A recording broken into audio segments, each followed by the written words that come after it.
Ladies and gentlemen, welcome live to Cecil Woolbright Field as your Chapin Eagles take on the Brookland Cayce Bearcats. I'm Chase Floyd. And I'm Joe Parrott. And we are ready underway as your Eagles look for their third win on the season. Joe, any keys to the game for tonight as Chapin looks to beat BC for the 10th time in the series? Yeah, Chase, I think that our offense has to get rolling this week, establish a run game quickly, and game in the past where last week Trad did not complete many passes to start out the game, and last week Newberry controlled time of possession greatly in the first half, and that pretty much screwed us over from the beginning. So we'll see if our offense can get rolling from the get-go this week. Right, time of possession was a really big factor last game, as Chapin did not control the ball in the second quarter until, 1 minute before halftime?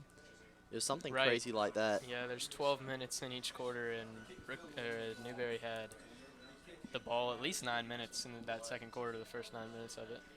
Right, and as you know, Brookland Cayce boasts one of the best players in the state, nose guard Tay Pringle, who is verbally committed to Coastal Carolina. Comes in at 6'2", 305 pounds. His head coach is very high on him. He said if he continues to work hard, you will see him playing on Sundays, making a reference to the NFL. Joe, how do you think our Chapin's offensive line will handle his presence tonight? So he's going to be lined up right against our center, Hank Manos, and he is going to have a night where he can shine because there are a lot of people looking at Tay Pringle. And if he can, I know he knows that the lights are on him, and if he can live up to it, and he's going to have some college attention. So we'll see. I think the coaches have obviously put in their brain how big of a night this is for them because of how much attention is going towards that. Right, and you made a reference to quarterback Trad Beatty playing pretty poorly in last week's game. Trad Beatty only had 27 passing yards in the game against Newberry last week. He is out for tonight's game. How do you think that the implementation of quarterback Cooper Bemis will affect the Chapin Eagle game plan for tonight? Well, definitely, as Coach Gentry likes to say, Cooper Bemis plays well in his limitations, and he knows his limitations very well. So we'll see Cooper back in most of the time the shotgun as Chapin runs. And he's not going to be gunning the ball more than probably 30 or 40 yards at the most, and we might only see that every once in a while. But he does get the short passes in the window that he needs them to go in, and he's got the receivers to make something work with it, especially Xavion Gordon. All right, ladies and gentlemen, right now we're about to show the Chapin Eagle official hype video. Stay tuned, it will be on the broadcast. We're going to take a quick break. I'm Chase Floyd. And I'm Joe Parrott. And you're watching CSPN Sports.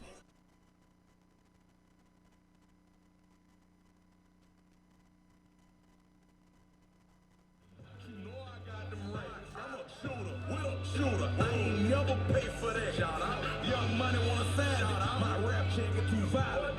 Bread 100 gang, that's straight gold and mine. I see everything I dream about and wish I had.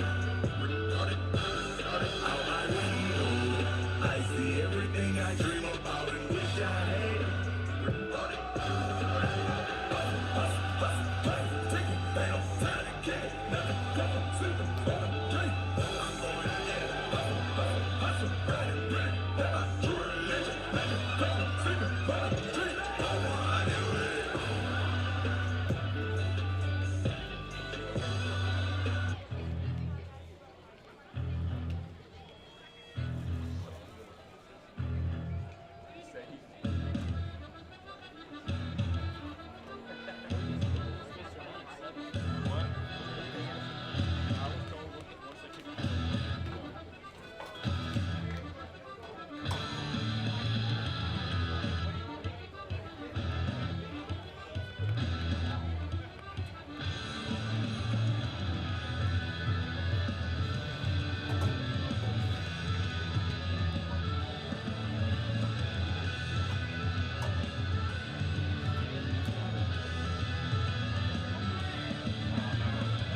All right, ladies and gentlemen, we have a little bit of downtime to kill before we start our hype video, so I'm going to go ahead and announce your starting lineup for your Chapin Eagles. On offense, number 65, right tackle Adam Dykes. Number 51, left guard Harrison Beatenball. Number 74, center Hank Manos. Number 60, right guard Matt Johnson. Number 78, right tackle Will Webster. Number 10, quarterback Cooper Bemis. Number 24, running back Kareem Bowers. Number 17, wide receiver Kale Rain. Number 88, tight end Will Register. Number 8, wide receiver Cayce Barber. Number 9, wide receiver Xavier Gordon. Number 21, punter Chandler Johnson. And number 95, kicker Scott Sampson. On defense, number 52, defensive end Nick Purdom. Number 68, nose guard Chase Carter. Number 61, defensive end Trey Green. Number 30, linebacker Tyler Zobel. Number 23, linebacker Robert Bickley. Number 59, linebacker Mac Eason. Number 2, linebacker Jake Watson. Number 7, left corner Will Krosky. Number 16, right corner Nick Price. Number 15, strong safety Taylor Lehman. And number 22, free safety Cam Lyles. And that, ladies and gentlemen, is your starting lineup for your Chapin Eagles. We're going to take a quick break. I'm Chase Floyd, and you're watching CSBN Sports.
Welcome to Chapin High School in Cecil Woolbright Field, where tonight your Chapin Eagles host the Bearcats from Brookland, Cayce.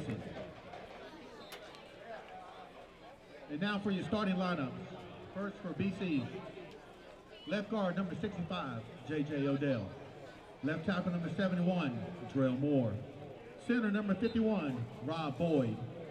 Right guard number 52, Philip Anderson. Right tackle number 58, Corbin Small. Wide receiver number 1, Marquise McCoy. Wide receiver number 7, Dominic Perry. Wingback number 3, Joe Produci. Wingback number 5, Sammy Light. Running back number 11, Cam Brown. And your quarterback, number 2, Reed Sharpia. For the Brookland Cayce defense, the defensive line number 58, Corbin Small. Defensive line number 44, Tay Pringle. Defensive line number 55, Travis Lodholt. Inside linebacker number 41, Quentin Hook. Inside linebacker number 52, Philip Anderson. Outside linebacker number 11, Cam Brown. Outside linebacker number 33, Paul Edwards.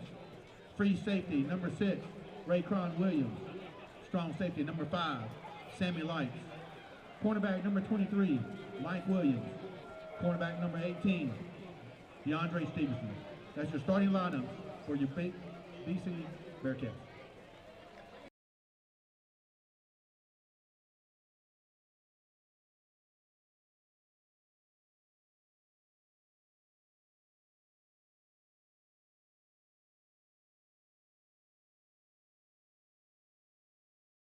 Harrison Beanball. At center number 74, Hank Manus. Right guard number 60, Matt Johnson. Right tackle number 78, Will Webster. Your QB number 10, Cooper Bemis. Your running back number 24, Kareem Bowers. Wide receiver number 17, Kel Rain. Wide receiver number 88, Will Register. Wide receiver number 8, Cayce Barber. Wide receiver number 9, Xavier Gordon. Your punter number 21, Chandler Johnson. Your kicker number 95, Scott Sampson. For your defense, defensive end number 52, Nick Purdom. Nose guard number 68, Chase Carter. Defensive end number 61, Trey Green. Linebacker number 30, Tyler Zobel. Linebacker number 23, Robert Bickley. Linebacker number 59, Mac Eason. Linebacker number 2, Jake Watson. Left corner number 7, Will Krosky. Right corner number 16, Nick Price. Strong safety number 15, Taylor Lehman. Free safety number 22, Cam Lyles. And your kicker, number 95, Scott Sampson. That's your starting lineup for your Chapin Eagles.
Our generation has grown up in a time of social injustice, terrorism, racism, social movements, all these different things that we have never experienced before in history.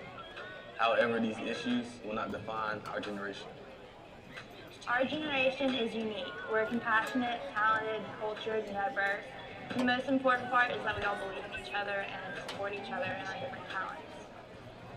Our diversity is what makes us unique, and the way we accept each other, that's what it makes us special. Be a part of our movement. We listen to each other, and we all stand up for one thing.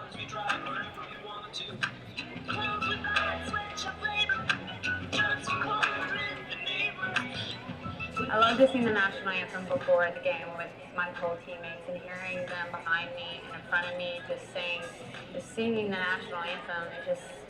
It's overwhelming, but yet it gives me the chills, and it's a good feeling before a game, and it gets me pumped and gets me in a competitive mode to play, and yeah.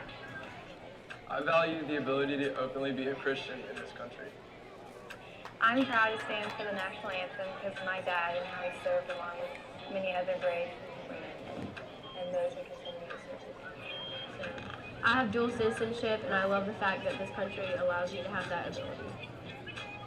When I think of America, I think of freedom. It's born and raised in the South. Freedom is very, very important to me. America's very, very important to me. Patriotic family. Say the pledge every day. Moment of silence. Dad's in the Air Force, so was my granddad. I'd be military myself. America's very important to me. I love it. I think it's important to honor those that fight for our freedoms and lose their lives defending what we have in America. When I think of the national anthem, I think of big sporting events like the national championship or the Super Bowl, when two teams are about to go to battle against each other. But for that moment, before the game, we're on one team, and I really feel like that's what this country's about. I value the freedom to petition. It's really important to me that I can talk about any social or political issue openly. No matter what happens in this nation, it will always be a great day to be an American. My parents are the first generation in my family to be born in America. Both my grandparents fled from Croatia and Slovakia to come here to be free and give my parents and family members and siblings a better life than what they had in Europe. I appreciate the opportunity America has given me to learn about all the different cultures of the world and the ability to travel and meet people from all different walks of life. America to me means that all lives matter. I stand for the national anthem every day in order to honor those who have fallen and given the ultimate sacrifice. I'm just really proud to be an American because my mother's hard work to become a citizen herself, to leave her family behind, shouldn't be taken for granted. So when I hear the national anthem played, I think of my ability to read the Bible without government persecution and how that's so important to me, and I don't have to worry about anything with government or like rules that I would be breaking, getting in the way of me following through with my values and my beliefs. I value freedom of education because I can learn and study whatever I want, and that's really important to me. I stand because of the thousands of brave men and women who died ensuring our freedoms. When I think of America, I think of people from all different backgrounds coming together. I value the sacrifices all of our soldiers have made to protect our rights in America. I feel lucky to live in the country that I live in because I know in other countries, women around the world my age don't have the right to an education like I do, and I get to experience that every day in school, so that's why I'm lucky. I believe America is the greatest country in the world because through hard work and time and dedication you can achieve success. We're the land of the free because of the free. When I think of America, I think of the opportunity to be able to hang out with my friends every Friday night after a good win, and be able to wake up the next day, watch college football, the next day wake up and watch NFL. I love America because of all the men and women who sacrificed their lives for my freedom. I love the moment right before the game when the national anthem plays and our team comes together as one. I value the freedom of speech because I want to pursue a career in journalism, and that's super important to me. That way I can inspire others and practice what I love. When I think of America, I think of unity. When I think about why I honor the United States of America, I can't help but to think about the servicemen and women who risk their lives every single day to protect my rights and the rights of many others. I value the freedom of religion so that I can worship the God that I believe in when and where I please. There are a lot of people that have sacrificed everything so that I can enjoy my freedom. I stand because some of them can't. In America, I value being able to express myself through my play on the field and being able to build a brotherhood with all my teammates through the game of football. America is a really cool place because it's a big melting pot of so many different cultures, ethnicities, and backgrounds, and it allows us to all come together and be accepting of one another. When I hear the national anthem, I think of my cousin who's in the Navy and all those enlisted with him who are fighting for our freedom. My great-grandfather served as a Navy pilot, and he is still alive, fortunately, but he brought out all of his maps and his photographs, and he told me all about his story. And that's something I hold with me forever, and it's something I always think about, especially when the national anthem plays. When I think of America and the national anthem, I think of the feeling I get right before we run out on the field whenever I'm overwhelmed with emotions, getting ready to express myself through the game of football. I love to dance, and America has given me the opportunity to pursue that dream. I stand every time I hear the national anthem because I have too much respect for the active duty military members not to. Freedom of religion is very important to me because it allows me to share and spread the love and the word of the one true God that I believe in. I love the thrill I get when I score a goal and come together with my teammates to celebrate. Freedom of speech is like a very, very, very important amendment to me. I personally use it a lot in my music production, rapping, whatever you want to call it, just an artist. But I like to say whatever I want, however I feel. Sometimes I'm happy, sad, emotional, but I use my music as a way to express myself, freedom of speech. And without that amendment, couldn't do that. So that's America. Thank the government for allowing that. Join our movement. Solve problems. Believe in each other. Honor one thing we have in common. Our home, America.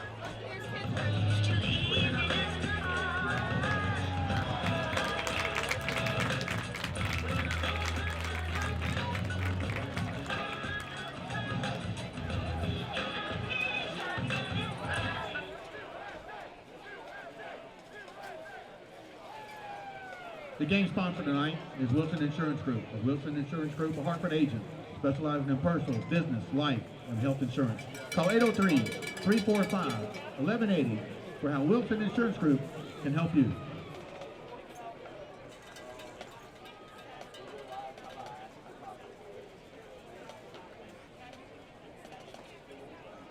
After the alma mater, the Eagle Walk will happen. Let's support the team as they come from the locker room.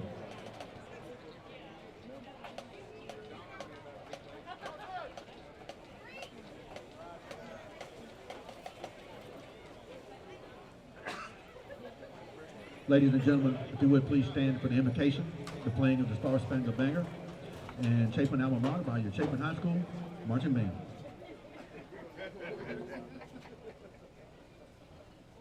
Heavenly Father, thank you for the opportunity to come again as a community. Two teams coming into one. May they show your sportsmanship. May they show their loyalty.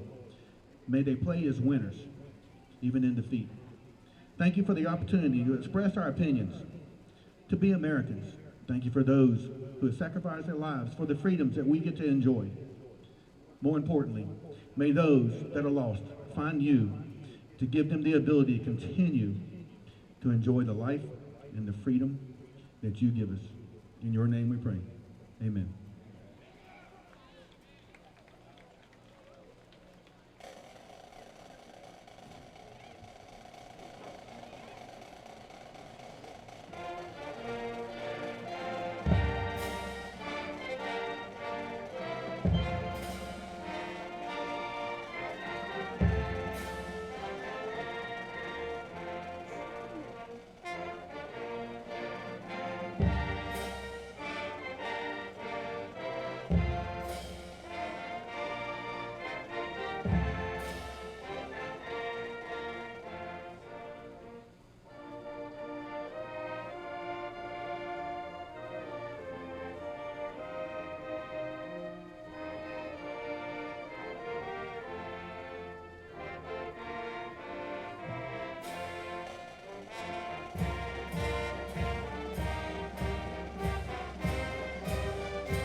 Fans of Eagle walk their starter. Let's go support the team as they come from the locker room to the hill.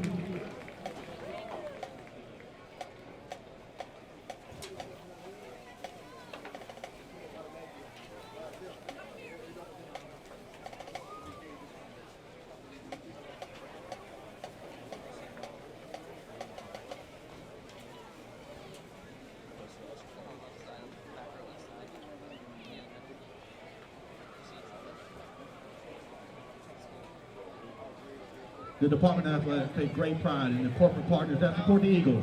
The 2016 participants include Generation Senior Care, Wilson Financial Group, Wilson Insurance Group, MSA Medical Services of America, Palmetto Health USC Medical Group, Stokes Trainer, Zorbas.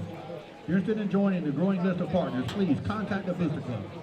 We'd also like to thank the following sponsors for their continued support: Arnold McKay Law Firm, Richard Heating and Air, Metals and Alloys, Harold and Martin PA, Riverland Hills Baptist Church, Bojangles, Palmetto Industrial, Galloway Homes, Adidas, All-Star Sports, Lake Murray Flow Covering, Lake Murray Driving Academy, Allstate Agent Lori Grooms, Farm Boys, Think Advertising, Ameris Bank, Zestos of Chase.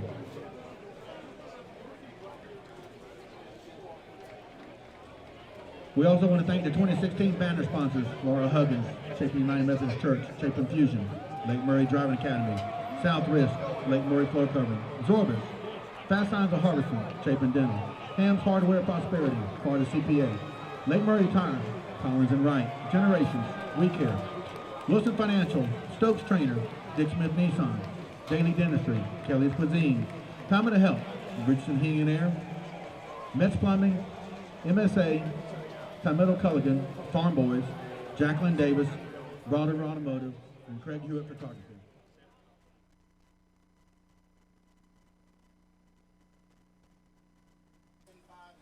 All right, ladies and gentlemen, welcome back to Cecil Woolbright Field. As we said earlier, the Brookland Cayce Bearcats walk into this game undefeated, 3-0. Joe, tell us a little bit about their schedule this previous season. So a very impressive 3-0 for the Bearcats so far this season. They started off the season beating Lake Marion 49-8. I don't care who you're playing, that's a good win. You might have let up 8 points, but you scored 49.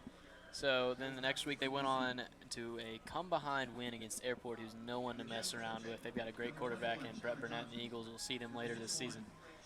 Next week they went on and had a late defensive stand to win against the Lexington Wildcats, who also is for sure no team to mess around with. They're a team that they're not as good as maybe they used to be, but they're a team that used to win state championships and consistently. So right. Lexington, it definitely isn't no team to mess around with, as they boast one of the best cornerbacks in all of South Carolina high school football in Eric Ricker. They may be in a rebuilding year, but like Joe said, it's definitely an impressive win nonetheless. And both of those wins, Airport and Lexington, came on the road. So for the Eagles, yeah, sure, we have a home field advantage and a great student section, but how much does that do for you against a team that doesn't struggle on the road? Right. It's definitely going to be an interesting matchup as, like you said, Brookland Cayce is 2-0 on the road this season. But Chapin has won 6 straight at home versus BC. They haven't lost to BC at home since 2002. Right. So it's definitely going to be an interesting matchup. Just a little background on the matchup. Brookland Cayce is predicted to win by the state paper. Last year, Chapin won 35-25. Chapin has won 6 of the last 7, and they are 9-5 all-time in the series. What you see on the field right now is Chapin's captains and Brookland Cayce's captains just went on the field for the coin toss. Your captains for your Chapin Eagles: number 21, Chandler Johnson; number 61, Trey Green; and number 88, Will Register. Definitely 3 names we'll be calling a lot tonight. Hopefully, I know our punter, Chandler Johnson, is a great punter, but hopefully we won't be seeing him punting much on the field. Maybe he'll get a little play time at safety this week, but I mean, if we are going to be punting, at least we've got a good one. That's right. Chandler Johnson, so far on the season, he has 16 punts, 607 yards, has a 37.9 yards average. Very impressive punter. And he had big shoes to fill, too, as one of the Midland's best punters, Evan Estridge, graduated last season. And he's filled them so far. Right. Your Chapin Eagles have found their way to the top of the hill. Ladies and gentlemen, this is what we like to call the most exciting 25 seconds in all of high school football. And we are 30 seconds away from your Chapin Eagles taking on the visiting Brookland Cayce Bearcats. And the Bearcats have just taken the field.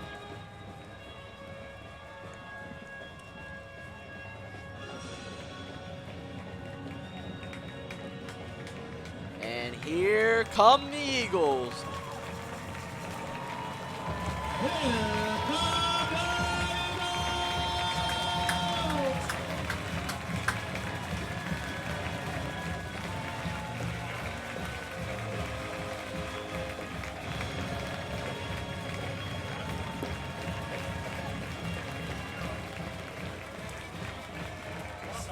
Definitely a passionate entrance, Joe. As you see, number 62, Charlie LaRosa, carrying the American flag. If you're just tuning in, Chapin Eagle Student Government has produced a phenomenal video entitled America's Generation. Joe, you want to tell us a little about that? Yeah, this video, our teacher, Miss Billy Williams' idea was just to talk about how our generation is trying to make a stand for how proud we are to be Americans and what it means to be able to stand up and sing the national anthem and have that freedom.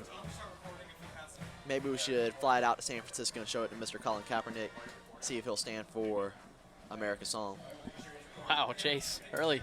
We're firing shots. Got to do what you got to do, Joe.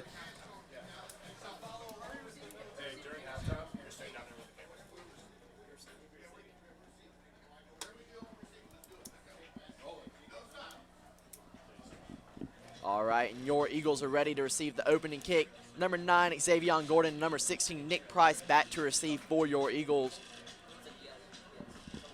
And we are moments away from getting the first quarter underway. Set to kick for Brookland Cayce, number 12, Jonathan Edwards.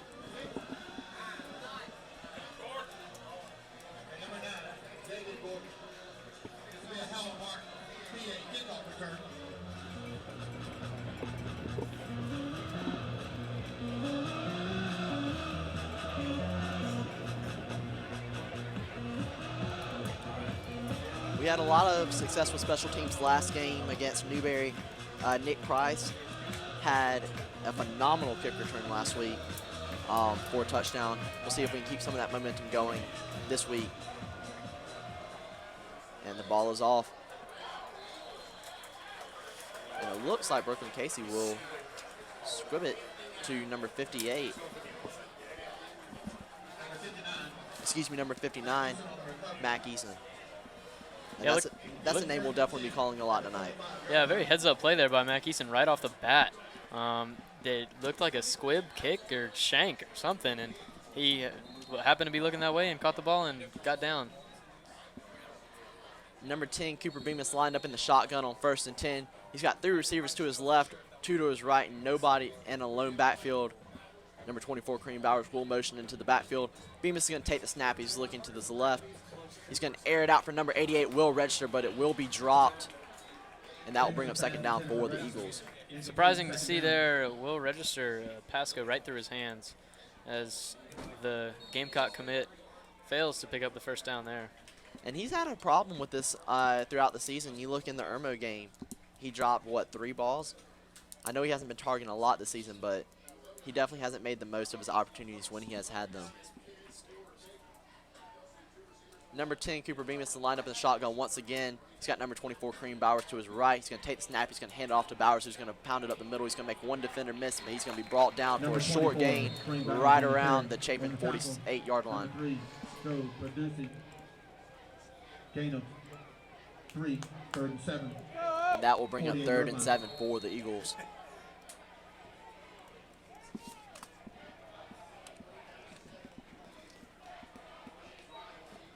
Bemis is going to line up in the shotgun once again. He's got number 24, Kareem Bowers, out wide. Excuse me, he's going to motion back in the backfield. He's going to take the snap. He's rolling to the left. He's looking downfield. He's going to air it out for number 9, Xavier Gordon. It's going to be a little to his right, and that ball will be picked off. Excuse me, that pass nearly picked off, and that will bring up 4th down for the Eagles. Should have been picked off. If you're Xavier Gordon, you don't need to tip that one in the air. That's going to go right to the defenders every time. And if that defender was split second closer to looking at that ball, he had maybe 6 on that play.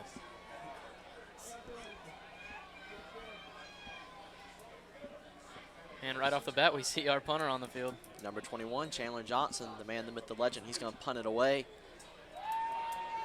It's going to be a solid kick. It's going to hit the ground and route around the Brookland Cayce 21-yard line. It's going to take a big Chapin bounce. It's going to roll all the way down to the Brookland Cayce 1-yard line. And that's one of the best punts we've seen all season. That you don't get any better than the 1-yard line.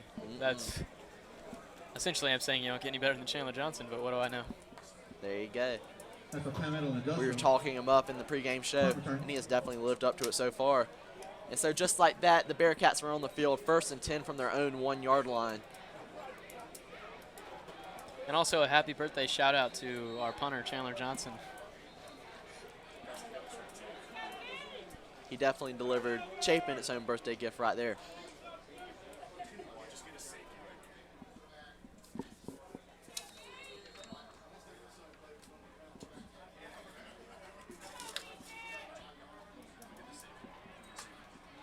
Number 2 for the Brookland Cayce is going to drop back. He's looking to his receiver. He's going to, the pass will be complete, and he'll be brought down right around the Brookland Cayce 9-yard line.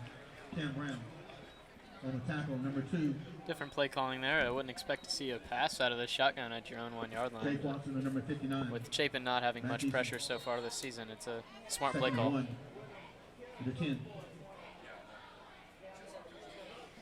Brookland Cayce is going to line up in the shotgun once again. He's got 3 receivers to his right. One of the receivers is going to motion in the backfield. He's going to roll to the right. It's going to be a running back draw. He's going to hand it off late. And he's going to pound it up the middle. He's going to make a few Chapin defenders miss, and that will be enough for a 1st down. Chase, you say a few Chapin defenders miss. He made just about 4 or 5 of them miss. I was trying to make the Chapin Eagle defense feel a little better about themselves, but just like Jay said, that was quite a play by Brookland Cayce's running back. And some pretty pathetic tackling, if I had to say so myself. And that's a continuity from last week, as we saw Newberry running back Amir Abrams run all over the Chapin defense.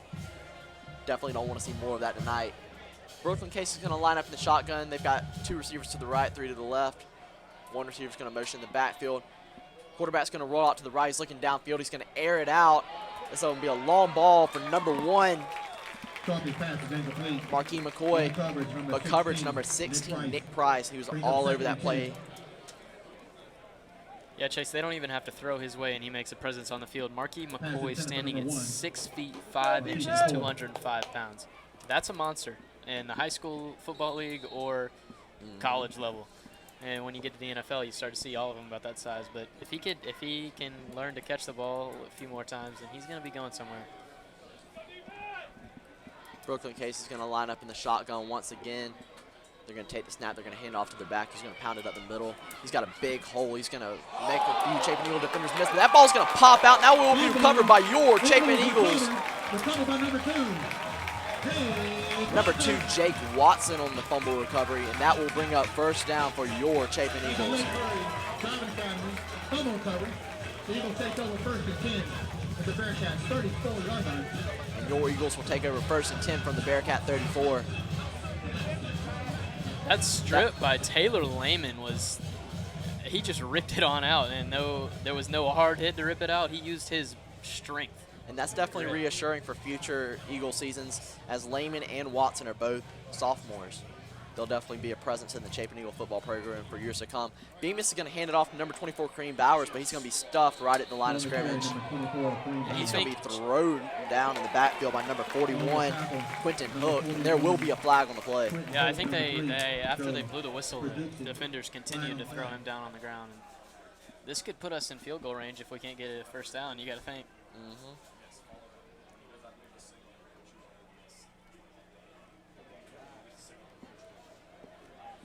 Like Joe was saying earlier, Brookland Cayce receiver Marquis McCoy, 11 receptions, 254 receiving yards on the season. He has a 23.9 yards per catch, and he has 2 receiving touchdowns on the season. He's definitely an animal for this Brookland Cayce offense, and we'll see a lot of him tonight.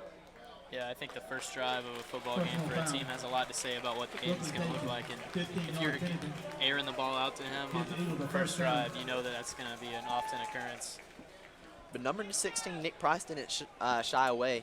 Price has been a consistent defender for this Chapin Eagles varsity team ever since his freshman year. Eagles first and He's a 10 shutdown at the corner, and you 20-yard don't line. often see quarterbacks target him that early in the game. Well, they want to target their good receiver, so whatever it's going to take to get to him. Price just standing at 5'11", so. First down for the Eagles from the Bearcat 20-yard line. Bemis is going to line up in the shotgun. He's got 2 receivers to his left, 3 to his right. Nobody in the backfield. He's going to take the snap. He's looking downfield. He's going to air it out for number 8, Cayce Barber, and that's going to be a touchdown, Chapin. And just like that, your Eagles are on the board. And he was wide open, Chase, no doubt about it. Beautiful play call, beautiful execution. Just found a hole in that Brookland Cayce defense and exploited it for 6. Great play call by Coach Halty. Usually when we run a quarterback by himself in the backfield, we usually run a running back right into the backfield with him. But that time, we didn't see that, and that left the receiver wide open. The snap is a little high, but the hold is good, and the kick is good. Your score, Chapin 7, Brookland Cayce 0. Chapin 7, Brookland Cayce 0.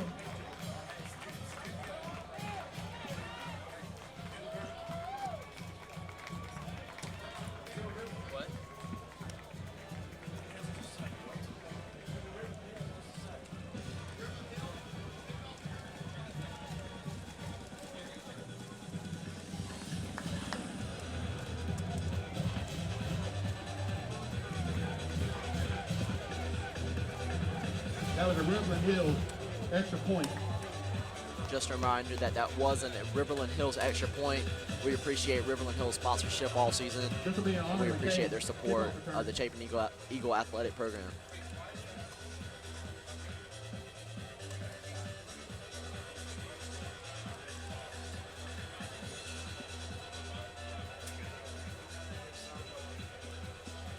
Set to kick for your Eagles, number 95, Scott Sampson.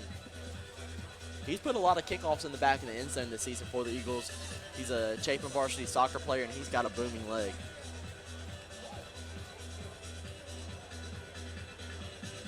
Number 95, Scott Sampson kicking off for the Eagles.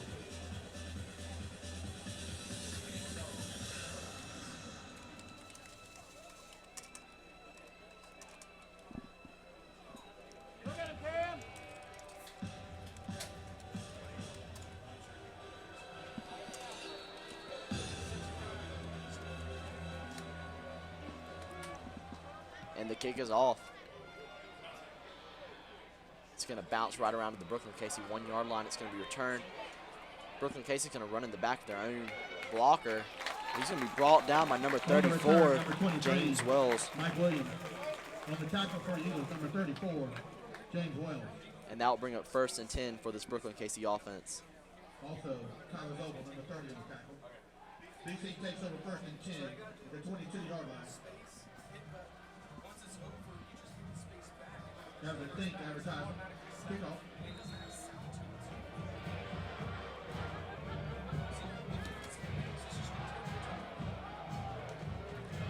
Definitely a lot of aggressiveness shown on that last defensive drive as Taylor Lehman, like Joe said, completely ripped the ball out of the Brookland Cayce offensive player. We'll see if they can keep that up-tempo and dominant defensive play going on this drive. So we should expect to see them try to throw the ball a little more as their offense seems to run that a little bit. Brookland Cayce is going to roll to the right. He's looking downfield. He's going to be chased by number 61, Trey Green. He's going to take it himself up the middle. He's going to make a few defenders miss. And he's got room to run, folks. He's going to run down the right sideline, and he's going to go out of bounds right around the Brookland Cayce 47-yard line. Wow, yeah. He got out of trouble, no doubt about it. Our defense couldn't catch up with him, so looked a little bit like Johnny Manziel there, running around. Very Manziel-like.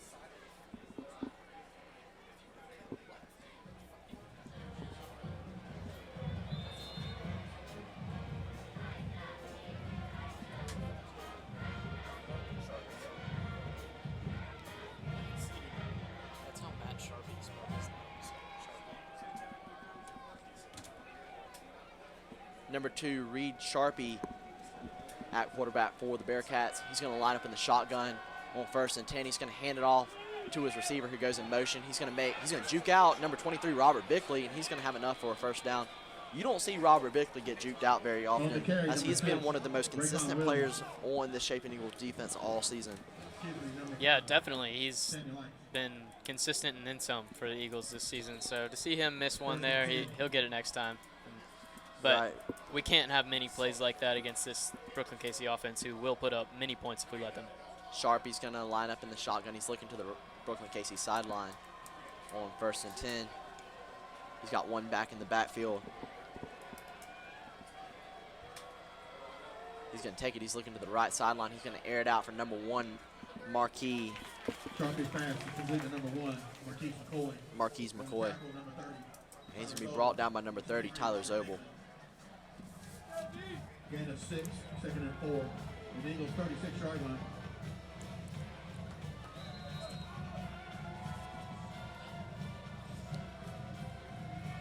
This drive is looking a lot like last week, Chase, isn't it? As they're having no problem driving down the field on us. Unfortunately, I have to agree. 2nd and about 4 for the Bearcats. Sharpie's going to motion his running back in the backfield alongside him. It's going to be a high snap. It's going to go over his head, but there is a flag on the play. The Bearcats caught a lucky break on that one. It's a very high snap, and Sharpie was unable to bring it down. But a false start will back up the Bearcats 5 yards. False start, 5-yard penalty. And I think they would definitely prefer that 5-yard penalty over a potential lost fumble, their 2nd of the night.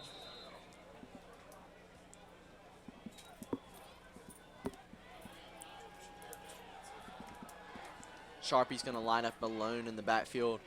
He's got 4 receivers to his left and Marquise McCoy to his right.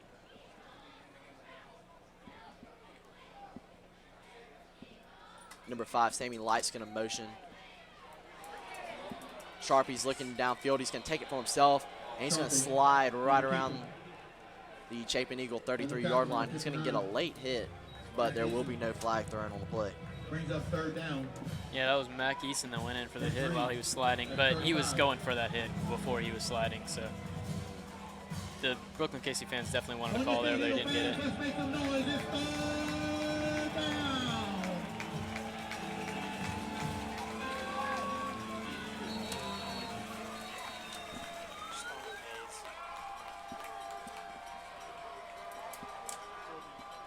Third and right around 3 for the Bearcats.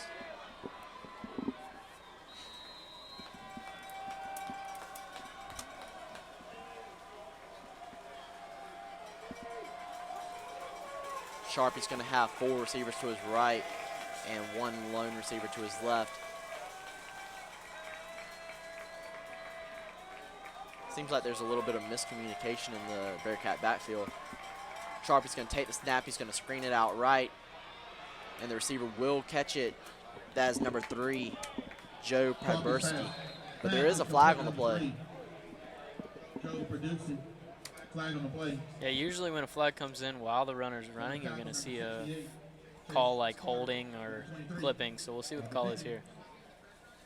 And that will be holding against this Bearcat offense, and that will back them up 10 yards.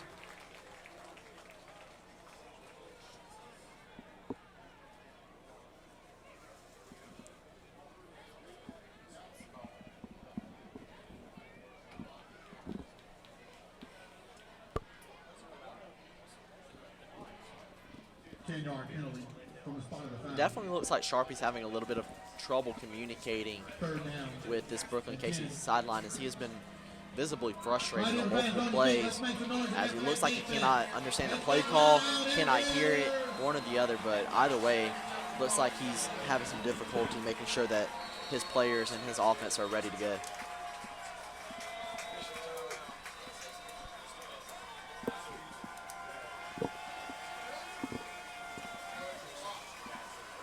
Looks like there's some confusion on the field, as we have 3 referees, including the head referee, talking to Chapin's head coach Gentry. As they're all looking on to Chapin's defense, and now they look like they've cleared it up. We're still not sure what happened up here, though.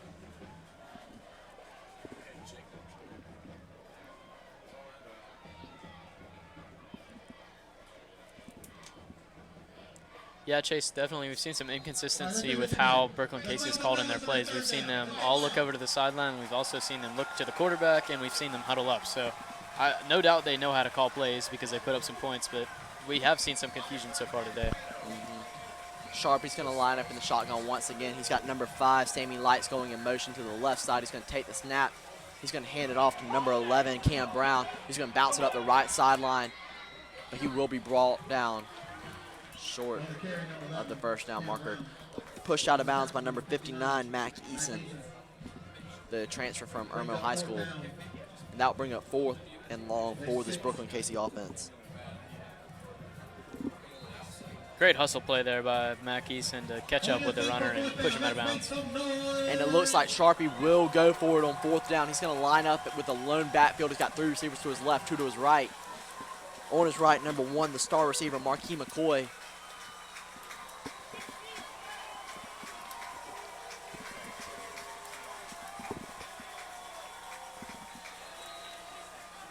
And that will be a timeout called by Brookland Cayce. Yeah, the Eagles sideline was getting very loud there, Chase. Joe, something new we've seen in this game is the implementation of a 3-4 defense for the Chapin Eagles, as they have added linebacker Jake Watson to their starting lineup. How do you think that has impacted tonight's defensive play?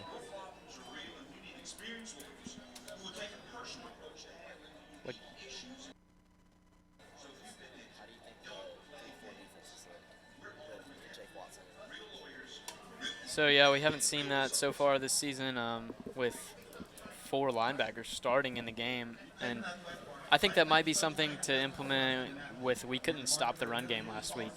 So maybe we think that we can get more defensive stops with more linebackers in because we can't stop them immediately, trying to stop them on the second level, which so far we've seen a forced fumble, but also some more that we saw last week. And other than the forced fumble, it's stayed the same. Right. Sharpie's going to line up by himself in the backfield on 4th down. He's going to take the snap. He's looking downfield. He's going to roll out to the left. He's got a little bit of room to run, but he's still looking downfield. Now he looks like he's going to pull the ball and run. He's running around in the backfield. He's going to evade number 52 of the Chapin Eagles, and he's going to find number 5, Sammy Likes, for the first down, who will be pushed out of bounds by number 21, Chandler Johnson. Yeah, Chase, did I say Johnny Manziel earlier, or did I say Johnny Manziel? Very accurate comparison, Joe. As it looked like number 2, Reed Sharpie, was going to be brought down in the backfield by a host of Eagle defensive linemen. Somehow found his way out of that and was able to connect with number 5, Sammy Likes, down the field. Sharpie's going to line up in the shotgun once again. He's going to hand it off to his running back, number 23, Mike Williams. Not the Clemson Tiger wide receiver, but rather the Brookland Cayce running back. Yeah, I bet he wishes he's playing for Clemson. But if he keeps running like this on the Chapin offense, he might get a little attention. Right. Chapin defense. Sharpie's going to line up in the shotgun once again. He's got 3 receivers to his right, 1 to his left, and he has Williams in the backfield.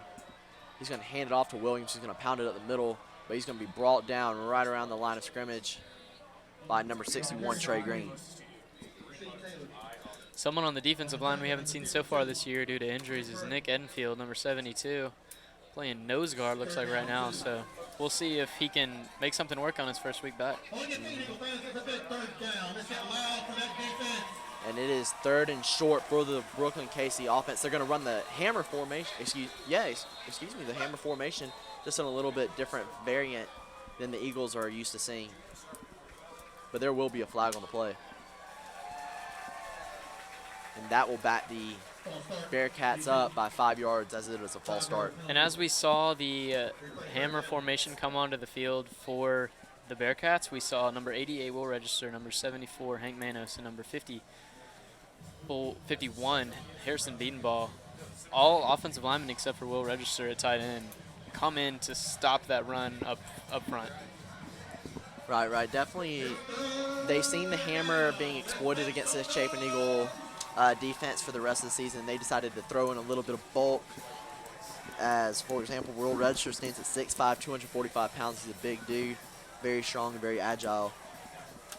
Harrison Beatonball stands at 6 foot, 245.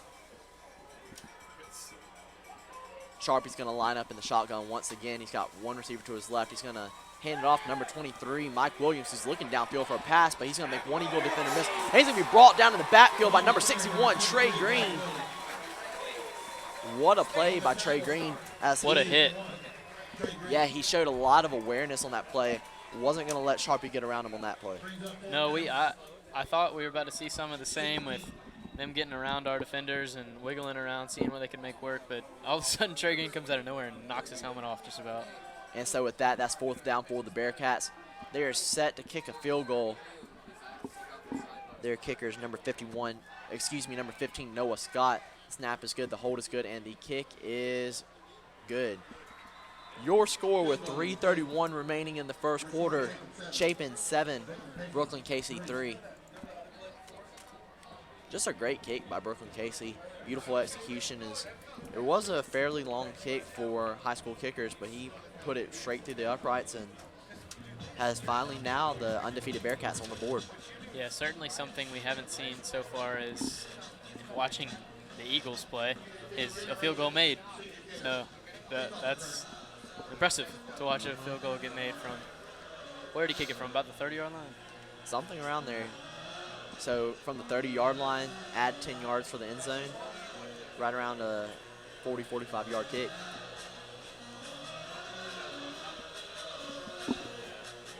Number 12, Jonathan Edwards, set to kick it away for the Bearcats. Number 9, Xavier Gordon, and number 16, Nick Price, the man who took one back for 6 last week against Newberry. Those are your returners for your Chapin Eagles.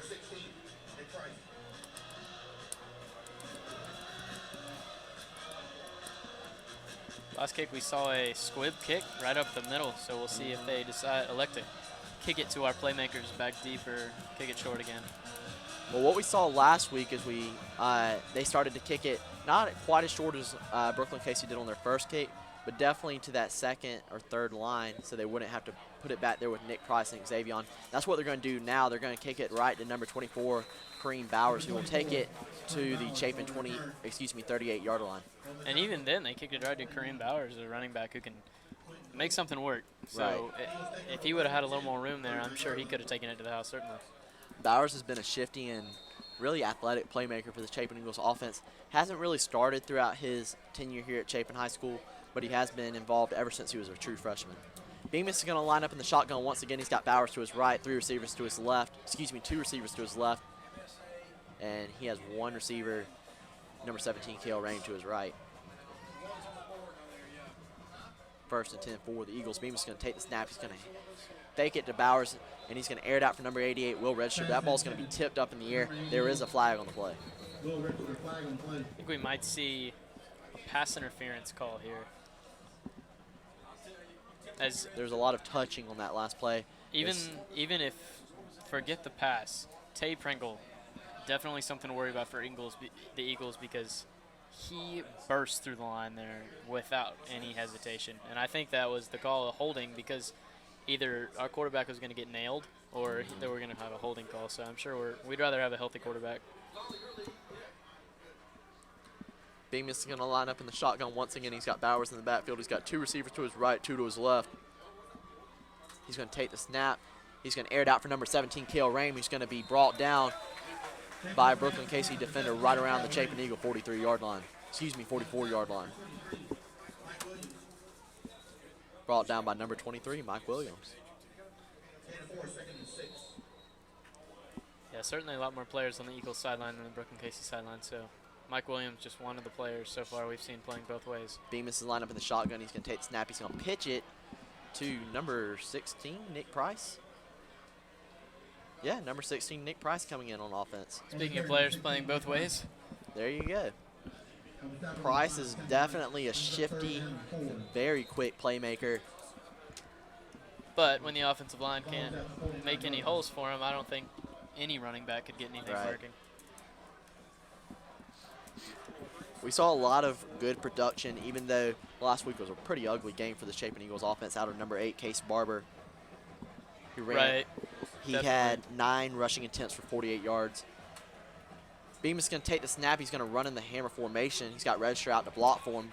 He's going to gain a few yards, and he will have enough for the first down. That'll be Chapin ball, 1st and 10 from midfield. And that's a pretty sight chase as the Eagles get their first down of the game. We faced a 3rd down earlier and had a touchdown off of it, but this is the first down, I believe. Bemis is going to line up in the shotgun once again. He's got Bowers in the backfield. He's got 3 receivers to his left and Rain to his right. He's going to take the snap. He's going to hand it off to Bowers on the option play.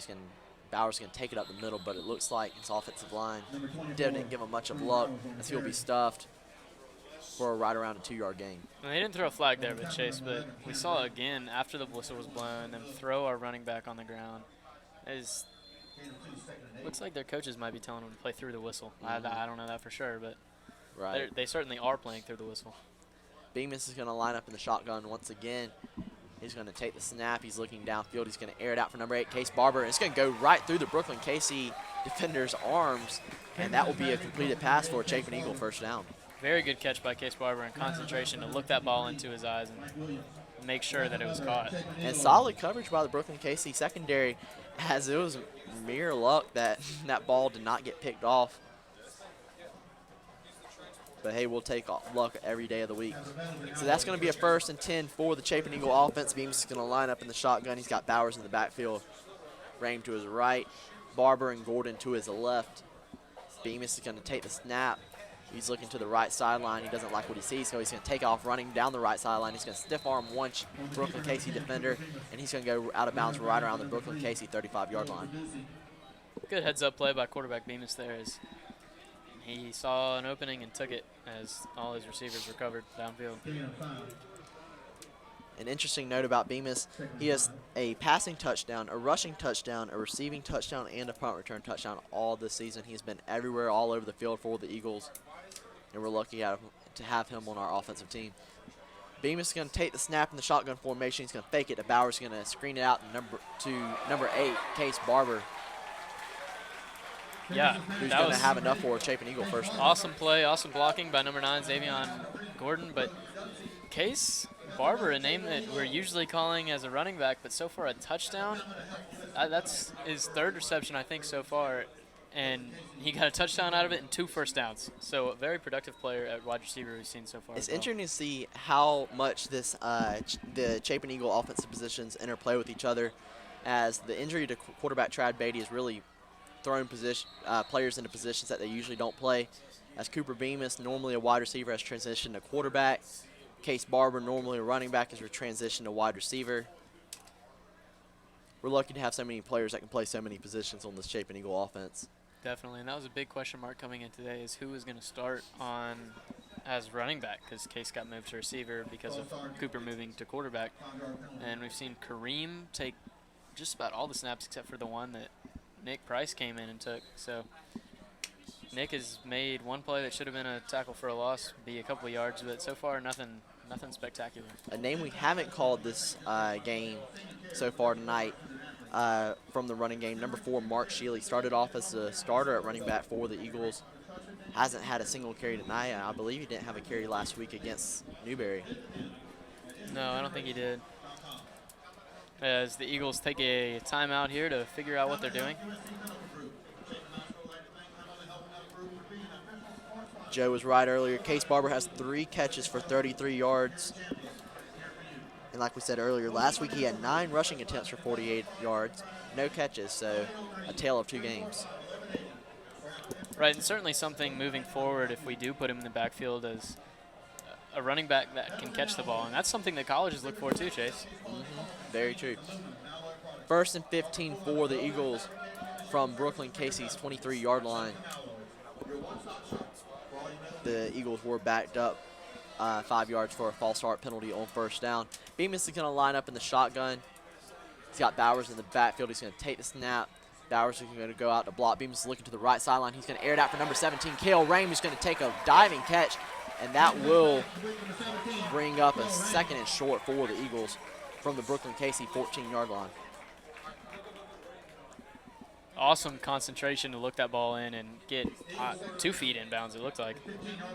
Right. Rain has, that will be his 12th reception on the year, 171 receiving yards, 15.5 yards per catch, and he has 1 receiving touchdown so far. Bemis is going to line up in the shotgun. He's got Bowers in the backfield. He's going to take the snap. He's going to hand it off to Bowers. He's going to punch it up the middle, but he's going to be brought down right around the line of scrimmage for a short gain. Yeah, so far the Eagles have driven the ball down the field, something we haven't seen in a while, Chase. Especially last week, we only saw it one time as we drove the ball down the field. So hopefully we can get this going a lot throughout the game. Right. Bemis is going to line up in the shotgun. Once again, he's got Bowers to his left. He's got two receivers to his left, and he's got Rame to the right.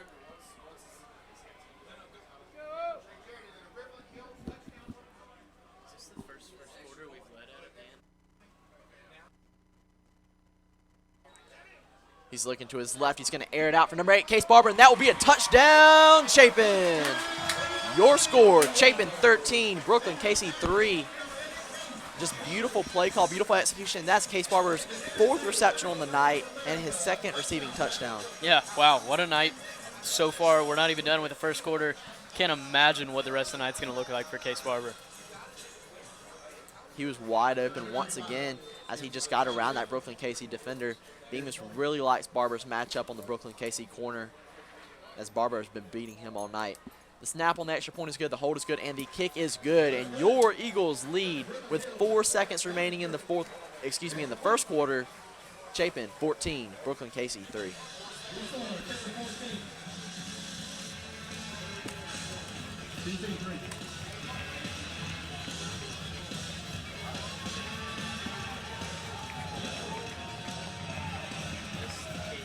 Stats.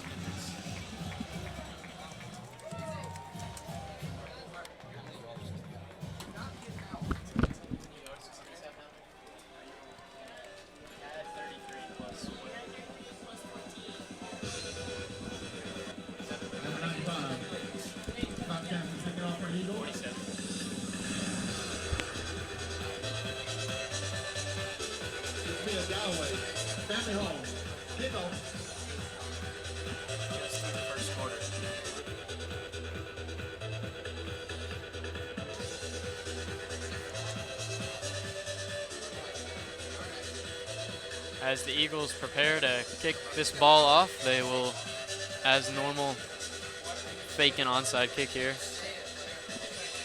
As we see them actually line up for the kickoff here, and BC's receiving team back up a few yards.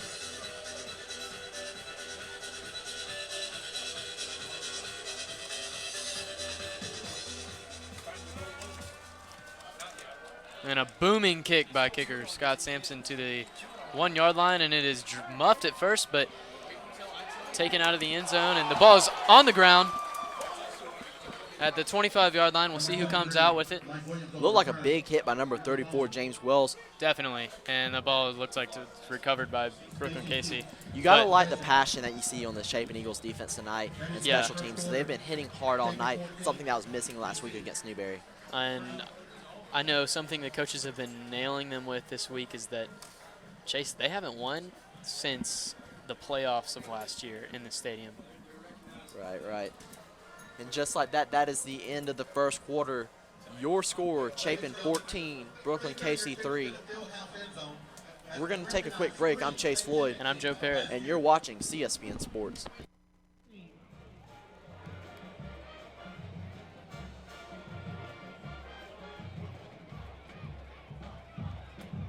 Between each team, over the years, they account for 15 state championships.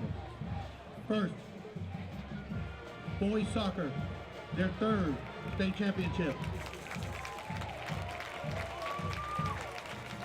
Girls soccer, the 1st state championship for your Lady Eagles.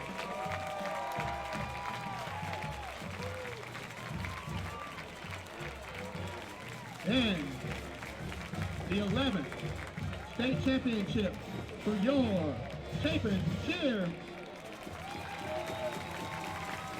Congratulations to these teams on their success. We look forward to more success in the future. If you would, on your feet for a great round of applause for the state champions.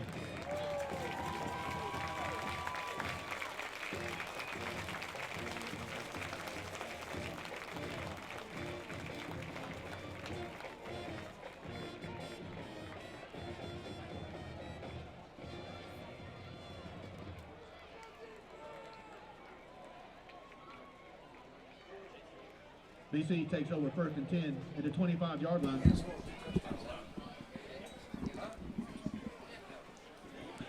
Sharpie's going to line up in the shotgun on 1st and 10 for the Bearcats. He's going to take the snap. He's rolling to the right. He's looking downfield. He's going to air it out for number 5, who's going to have enough for a first down, but he's going to be brought down hard by number 22, Cam Lyles, filling in for the injured Lane Hine. Yeah, I'm surprised not to see a holding call there by Brookland Cayce offensive lineman as he stayed on top of defensive lineman Trey Green and didn't let him up. Right. So that will be 1st and 10 for the Bearcats.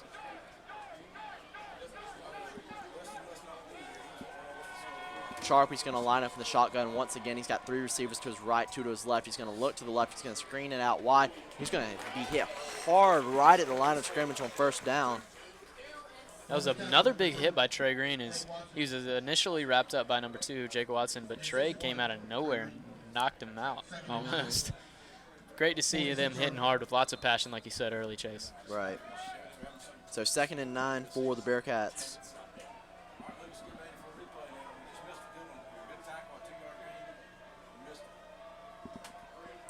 Sharpie's going to line up really far away from the line of scrimmage in the shotgun formation. He's looking deep, and he's going to face some pressure by number 22, Cam Lyles, and he'll be sacked in the backfield for a big loss.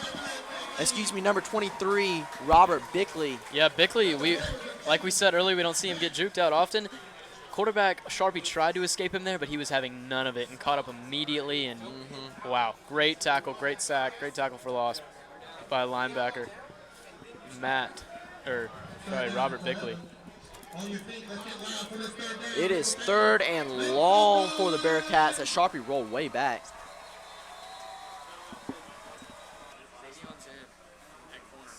Number 9, Xavier Gordon in at corner for the Eagles. The Eagles are going to take a quick timeout. I've never seen him in on defense before. Have you, Chase? I have not seen him in our defense before. That's a new look for the Chapin Eagle defense.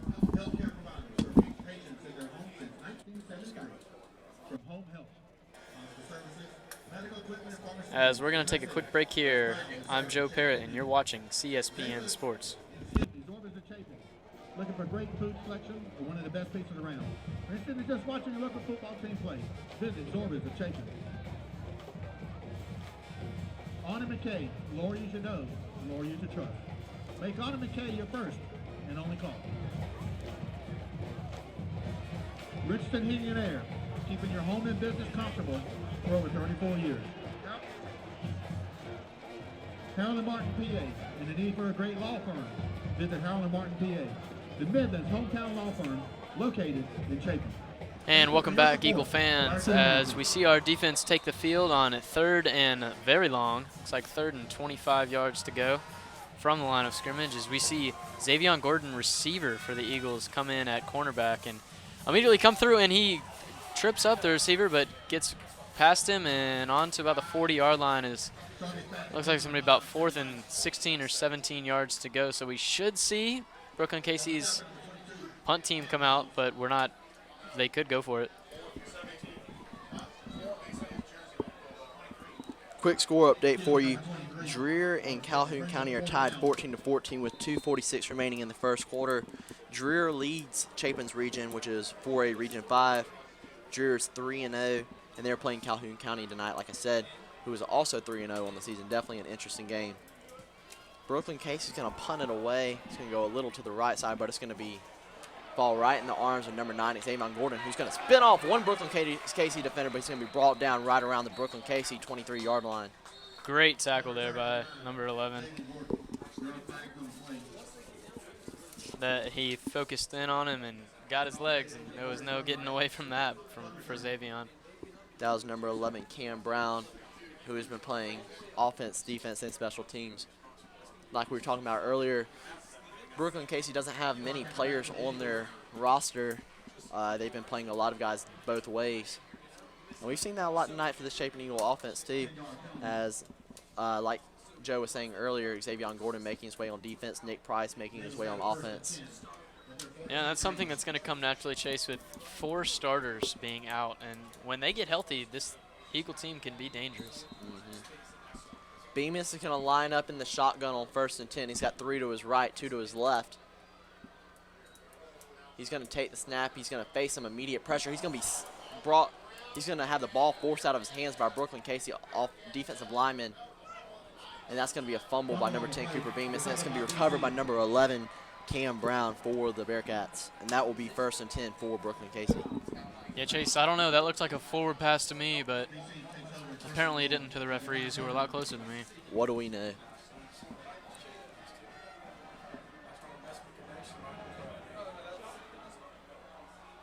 Yeah, to me it looked like his arm was going forward. But doesn't matter because we've got Brookland Cayce coming in with their hammer formation. They're going to take the snap. They're going to hand it off to number 20, who's going to fall behind his blockers. But that Chapin Eagle defensive line is going to get right through the hammer formation and bring him down in the backfield. I guess, Chase, we could call that our hammer defense, as we have the extra big defensive linemen in there. That was Will Register, Hank Manos, and Harrison Biedenbaugh again, as they come off the field, as Brookland Cayce's normal formation comes onto the field. But can I say normal, as they've got 56 different offensive formations so far shown this year. And what's even more amazing is that they use the same personnel for every single formation. They're definitely a team with a lot of tricks up their sleeve. Sharpie's going to fake the handoff. He's going to take it for himself right up around the left hash. He's going to be brought down for a short gain by a host of Chapin Eagle defenders. So we're going to see 3rd and goal here, Chase, and you have to wonder if this is 2-down territory for the Bearcats. I think at this point it has to be. Brookland Cayce plays in a very competitive division. They're actually ranked 2nd in their division, even though they're undefeated. They're behind 4-0 Gilbert. You like to see them win this game if you are a Brookland Cayce fan. And they're already down 14-3 by the 2-2 Chapin Eagles. I think you go for it in this 3rd and goal. Sharpie's going to take the snap in the shotgun formation. He's going to hand it off to his running back, who's going to take it up the right hash, and he's going to have enough for a Brookland Cayce touchdown. But there is a flag on the play. It appears it will be holding against the Brookland Cayce offensive line. Yeah, we saw essentially looked like a holding play, but they called it much later, so we'll see what the call ends up being, as it is a holding call on Brookland Cayce. So the touchdown will not stand there, so the Bearcats will face 3rd and goal again. Definitely a catch for the Eagles. Actually, 2 holding calls on that play. It looked like the refs missed the first one, but they caught the one on number 20, Carver Coon, for the Eagles. So we'll bring up 3rd and long for this Bearcat offense with 8:24 remaining in the 2nd quarter. Your score, Chapin 14, Brookland Cayce 3.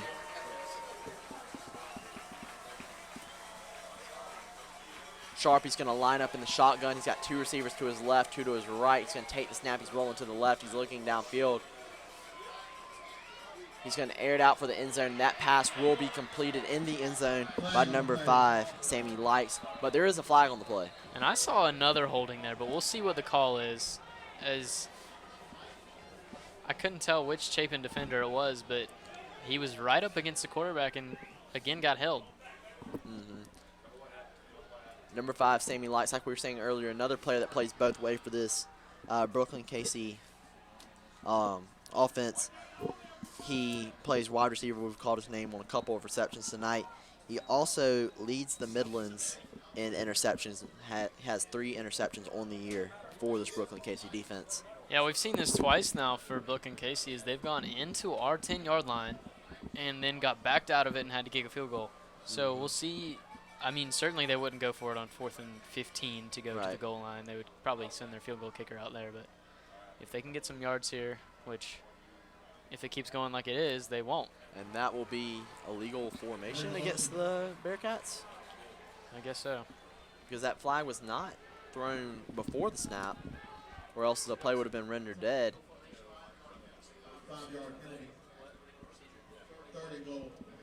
So that will bring up 3rd and goal from the the Chapin Eagle 21-yard line.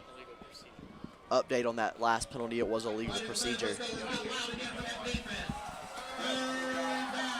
And And so that'll bring up 3rd and long for the Bearcats as your Eagles look to stop them here on 3rd down.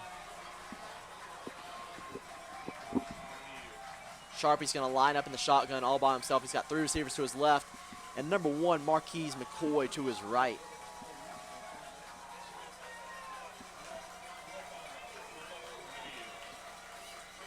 Sharpie's going to take the snap. He's going to screen it out to his receiver, number 6. He's going to make a few Chapin Eagle defenders miss. And he's going to be brought down right around the Chapin Eagle 9-yard line. And another player we're seeing play both ways here is Will Register was in as the right end there. And if he would have looked up, he certainly could have swatted that ball down. Definitely a lot of new looks for this Chapin Eagles defense and Chapin Eagles offense tonight. They're rotating players on both sides of the ball. And so far, it seems to be working, Chase. Right. So Brookland Cayce is set to kick the field goal. The snap is good, the hold is good, and the kick is no good for the Brookland Cayce Bearcats. And so your Eagles will take over 1st and 10 on a turnover on downs. With 7:40 remaining in the second quarter, your Eagles are still up on top, 14-3 over the undefeated Brookland Cayce Bearcats.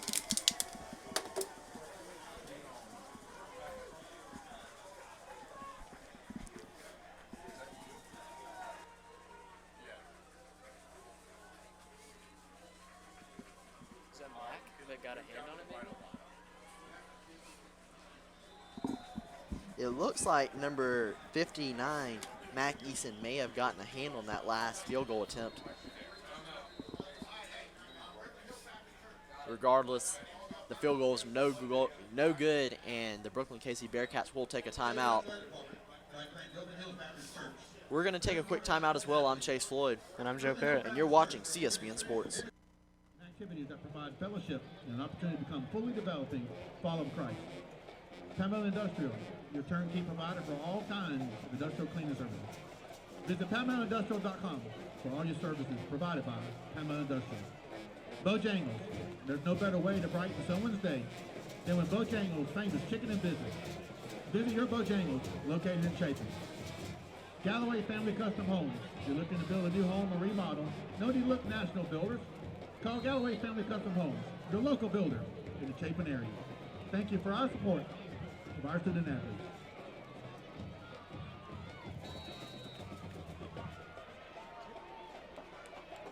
On 1st and 10, Bemis is lined up in the shotgun. Register is going to go in motion, and so is Kareem Bowers, who's going to go in the backfield. Bemis is going to take the snap. He's going to air it out to number 9, Xavier Gordon, on the left sideline with blocking provided by number 8, Cayce Barber. Gordon's going to gain right around. That's going to be enough for a 1st down for the Eagles. So there is a flag on the play. Yeah. On the opposite side of the field is where the play went down. Right. So we'll kind of be interesting to see what the call is here. It looks like it was by number 17, Kale Rain. And Rain does not look happy with the referees.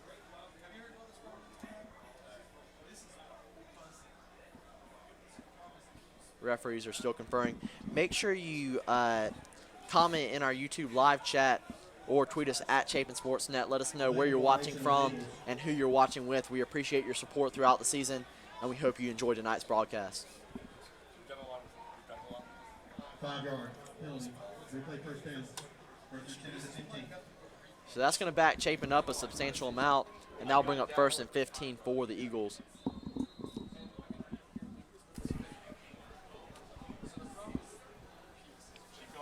Rame's going to come in closer to the line. Bemis is going to line up in the shotgun once again. He's got Bowers in the backfield. He's got Gordon and Barber to his left.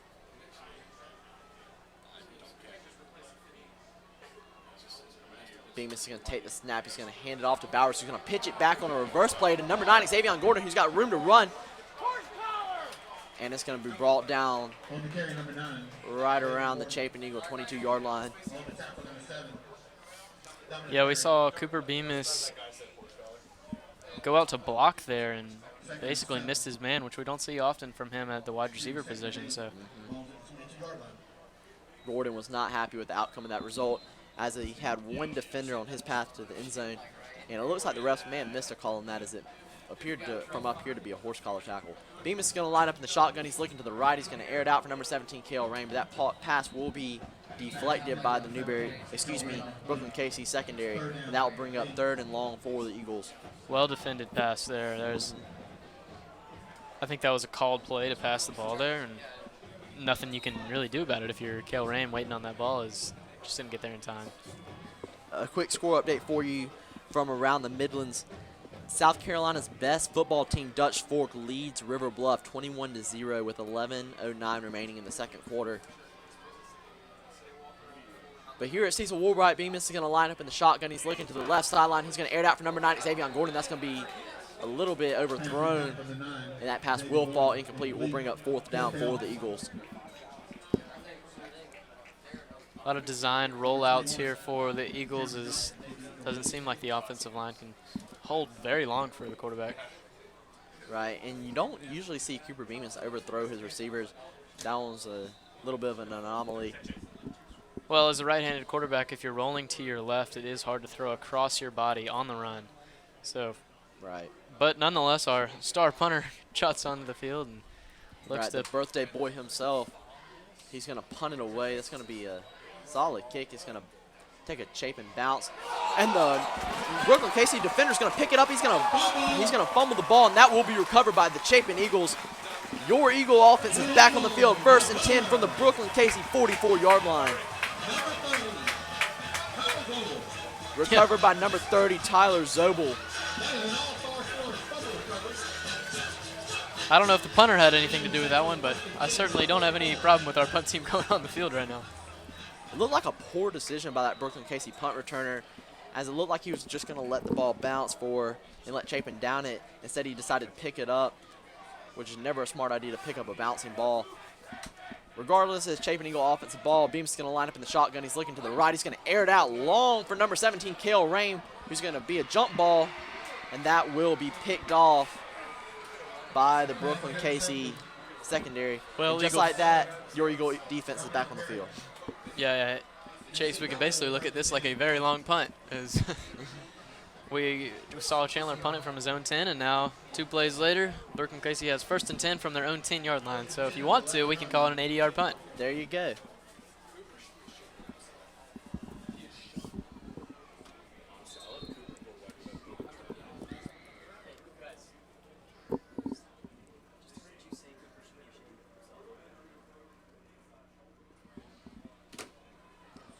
Sharpie's going to line up in the shotgun. He's got 1 back in the backfield. He's got 2 receivers to his right, including Marquis McCoy.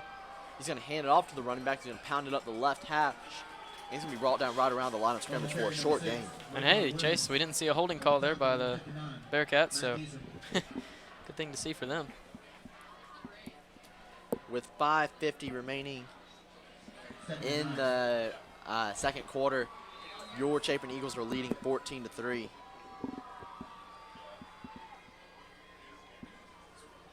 Second and 9 for the Bearcats. Sharpie's going to line up in the shotgun formation. He's got 2 to his right, 1 to his left. Receiver in left will go in motion to the right. Sharpie's going to take the snap. He's going to screen it out to the receiver in motion. And that ball's going to pop out. The refs are calling it an incomplete pass. But number 16, Nick Price, was quick to jump on the ball just in case that happened to be a fumble. Yeah, that's something the coaches drill into their heads, is to pick up the ball almost no matter what. As you saw, if you watched the Clemson game last week, Troy's defender went down and picked up the ball as the return man had dropped it before he went into the end zone, and Troy guy made a very heads-up play to just pick up the ball and stand there. And it turned out to be Troy's ball, so anytime you pick up the ball, it can't result in a bad thing for you. Definitely better be safe than sorry. Sharpie's going to take the snap on 3rd down. He's looking downfield.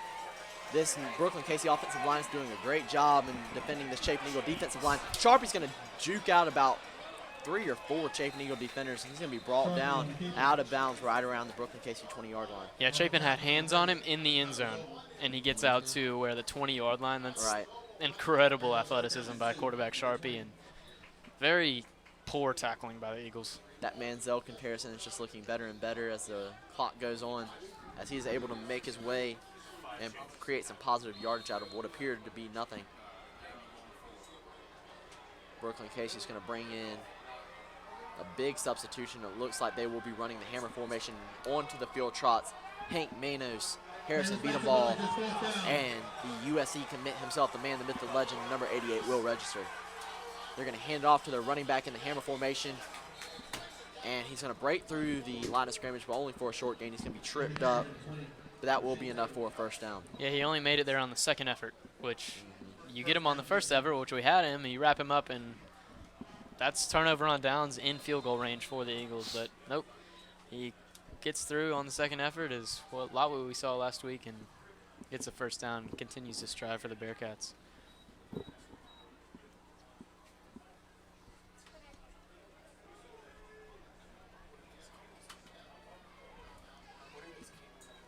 Sharpie's going to line up in the shotgun. He's going to hand off to his running back. He's going to be brought down for a short. Excuse me, it's going to be a fake handoff. Sharpie's going to look down the field and air it out, way overthrown for his intended receiver, number 7. As quarterback, Sharpie took a hit there after he threw the ball as number 2. Jake Watson lowered his shoulder into the quarterback, but lucky to not have a penalty throw on him, because that was a bit of a late hit, in my opinion. Right. What a beautiful fake handoff by Reed Sharpie. Yeah, he had he fooled faked not only you. me, and he fooled about 3 Chapin Eagle defensive linemen as they all went and tackled the running back fully to the ground on that last play. Yeah, I bet the running back, even though getting tackled, is probably laughing to himself. Right.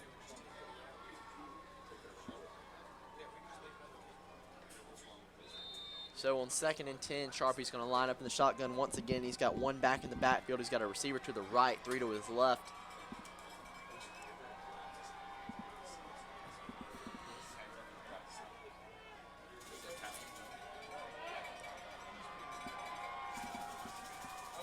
Sharpie's going to take this shotgun formation. He's going to hand it off to his running back. He's going to be brought down for a short gain. On the tackle, number 32, Bryce Harrington. Brings up 3rd down and 9. It's 3rd down. Let's make some noise for your defense. Let's get loud.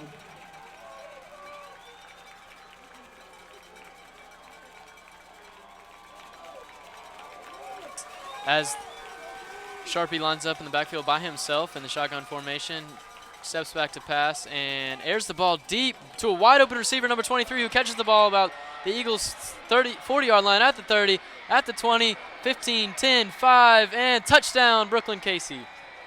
Wide open receiver, number 23, Mike Williams, is looking a lot like Clemson's receiver, Mike Williams there. Exactly right, Joe. Just a beautiful play by this Brookland Cayce offense. Williams got wide open in the middle of the field. He had 1 Chapin Eagle defender on his pass to the end zone, and once he was out of the way, that was 6 on the board for the Bearcats. Yeah, you got to wonder who was supposed to be on him on that play.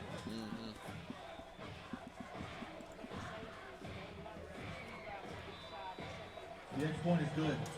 Chapin 14, BC 10.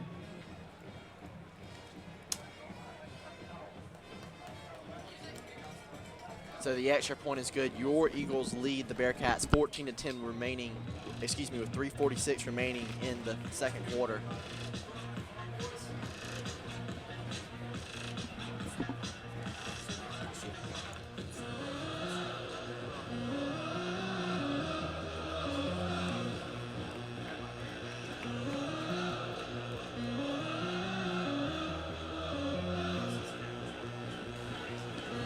Just to give you an idea of how good this Brookland Cayce team is, they're ranked 23rd in the state according to Max Preps, number 3 in the Midlands, and number 3 in Class 3A. Both of those last statistics coming to you from the state newspaper. Improved significantly from last season. They went 5-7 in 2015, and they're off to a hot 3-0 start here in 2016.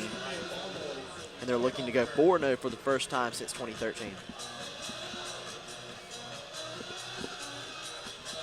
Yeah, certainly something that Brookland Cayce's not used to is starting off undefeated, but Eagle fans are looking to see an undefeated season, but not going to happen. So Brookland Cayce is going to kick it off. It's going to go bounce its way to number 9, Xavier Gordon. He's going to take it up the middle of the field. His legs will be brought out from underneath him by number 8 of this Brookland Cayce special teams, Mr. Rajik Mays. Eagles at the 31.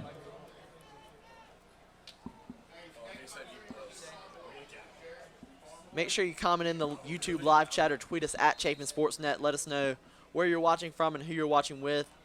We love to hear from our diehard fans, we appreciate your support, and we hope you enjoy tonight's broadcast.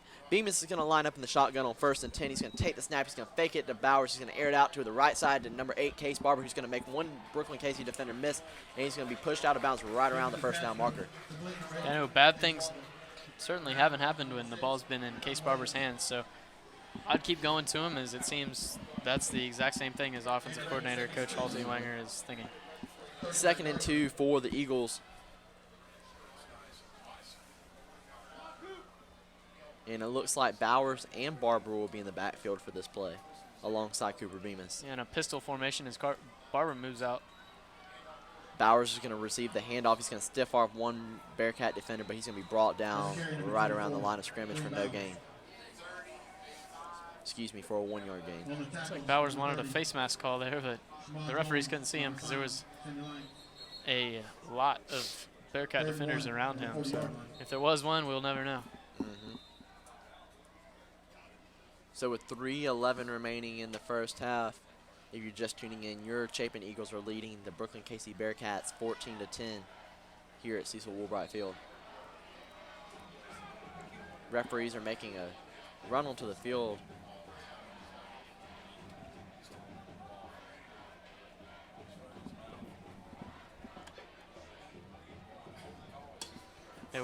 Looks like there's no call on the field, but the referee steps over the ball, and I think because the Eagles made an offensive substitution, they had to leave time to see if BC wanted to make a defensive substitution. This is a new rule about a year ago, as offenses seem to be taking advantage of defenses' tired players. So that's what that was, is the Eagles just broke huddle.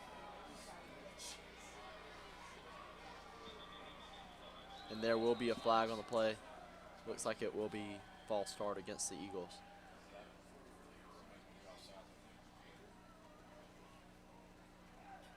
All time to call that penalty is. That's going to be offsides against the Eagles, excuse me.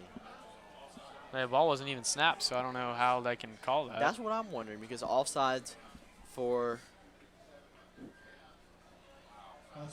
our fans who aren't as familiar with football rules and regulations, offsides must be called after the ball is snapped. As it looked like it was Cale Rame, who's not usually lined up as a tight end, but was on that play. He was lined up over the ball. So Bemis is going to take this. Bemis is going to line up in the shotgun formation. He's going to mess with the Brookland Cayce's defensive line on the snap count a little bit as they jumped, but have made their way back to the Brookland Cayce sideline. Excuse me, to their side of the line of scrimmage. Bemis is going to roll out to the right side, looking to the right side of the field.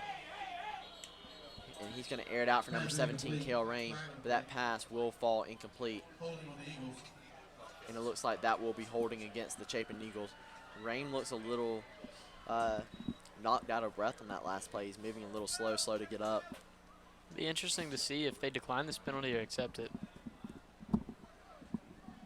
And they decline it. That's smart because it gives the Eagles a 4th down and 15. Or a 4th down and 7, my bad. If you accept that penalty, it's just going to be a 3rd down and 17 for the Eagles, and they'll have another chance to gain the 1st down. But hey, so far, when our punt team has gone onto the field, no bad has happened. Right, smart call by the Brookland Cayce head coach, Mr. Rusty Sharpie, who just at first glance appears to be the father of quarterback. And a booming punt by punter Chandler Johnson, as that one almost went above the press box, I think. It was hard to follow up that last 80-yard punt, but yeah, it looked like Johnson came out with a good one right there. And just to clarify, Eagle fans, Johnson did not actually have an 80-yard punt. Chase and I were just making a joke, but it seemed that essentially he did have an 80-yard punt, but that one must have gone 80 yards up in the air.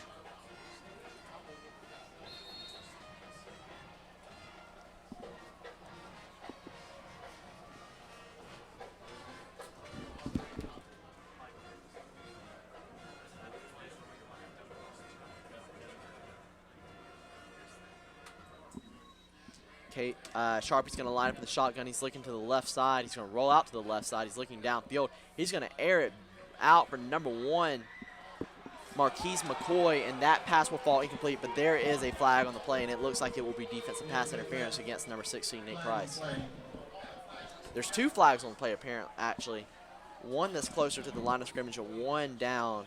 The one downfield was definitely going to be a pass interference on Nick Price's. He is holding, looks like his upper right thigh, maybe his hamstring. But I don't know about that call, as they were both playing the ball. And obviously we're going to be pulling for the Eagles, but coming from an unbiased standpoint, that didn't look like a defensive pass interference. Right. The defender has just as much right to try to attempt to catch the ball as the offensive wide receiver. And it looks like Nick Price, like Joe said, was just trying to make a play on the ball. As Chapin's coach Justin Gentry is walking onto the field because he still doesn't know what the heck is going on, along with us. We want to give a quick shout out to Joe Cook, who is here at Chapin High School for the WLTX Game of the Week. We appreciate your support and your great pictures of the Chapin Eagles sideline.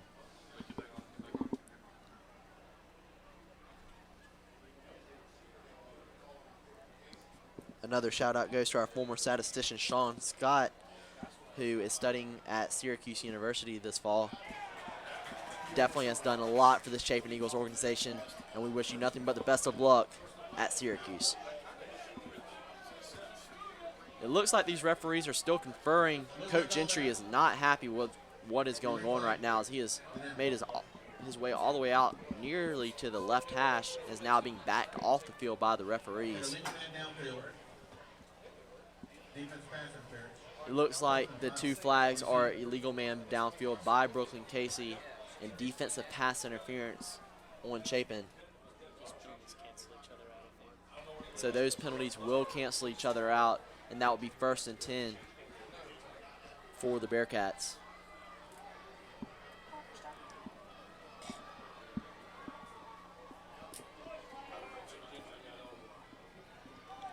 As the officials are over the ball here, there's 5 of them gathered, all of them gathered here, and then over the ball as they essentially break huddle. So you got to wonder what is going on in that conversation.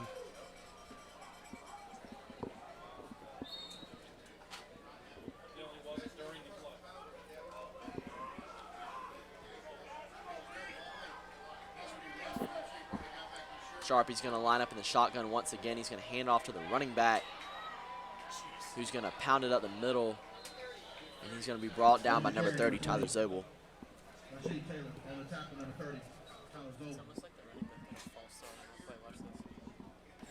Second and 3. 37 early.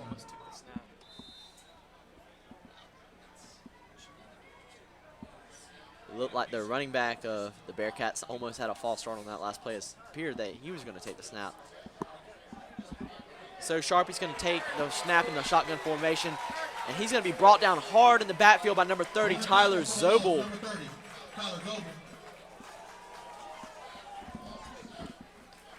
Very aggressive tackle there. Almost blindsided. Zobel, a first-year starter for this Chapin Eagles defense. He's definitely been making his presence felt quick and early this season. So it is 3rd and 10 for the Brookland Cayce Bearcats with 1:08 in ticking remaining in the first half. Sharpie's going to line up in the shotgun formation. He's going to take the snap. He's rolling out to the left. He's looking downfield. He's going to juke himself out. He's rolling to the left sideline. He's still looking downfield. He's going to air it out for his running back, number 20, who's going to push his way over the first down marker, and that will be enough for a Bearcat first down. That was number 20, Rasheed Taylor, for the Bearcats. Taylor has 5 total touchdowns on the year. So with 47 seconds and ticking remaining in the first half, the Bearcats are going to run a hurry up. Sharpie's going to line up in the shotgun. He's going to make 2 Chapin Eagle defensive linemen miss. 3, 4. And he's finally going to run out of bounds right around the Chapin 40-yard line. A good sport as he helps number 59, Mac Easton, off the field with a helping hand on our defense right now. We see Xavion Gordon playing in the secondary and Will Register rushing the passer. So definitely something we haven't seen normally, but can't hurt to have such 2 guys with great athleticism. Sharpie's going to line up in the shotgun formation once again in 1st and 10. He's going to take the snap. He's looking downfield. He's going to air it out to the right sideline for Marquise McCoy, and that pass will be deflected up in the air by number 16, Nick Price. Great deflection by cornerback Nick Price. He is again holding his upper right thigh, walking back to the line of scrimmage, but certainly want to see him stay healthy. Marquise McCoy was looking for a flag on that one, and it looks like he will not get a defensive pass interference on that last call. No, Chase. That coverage was just picture perfect. Yeah, I don't think he deserved a penalty either. That was an awesome play. He didn't stop his course to the ball. He was already in the air, and we do see a flag on the field down here at the 50-yard line way after the play is over. And that's going to back the Bearcats up by a substantial amount. That'll bring up 1st and 31.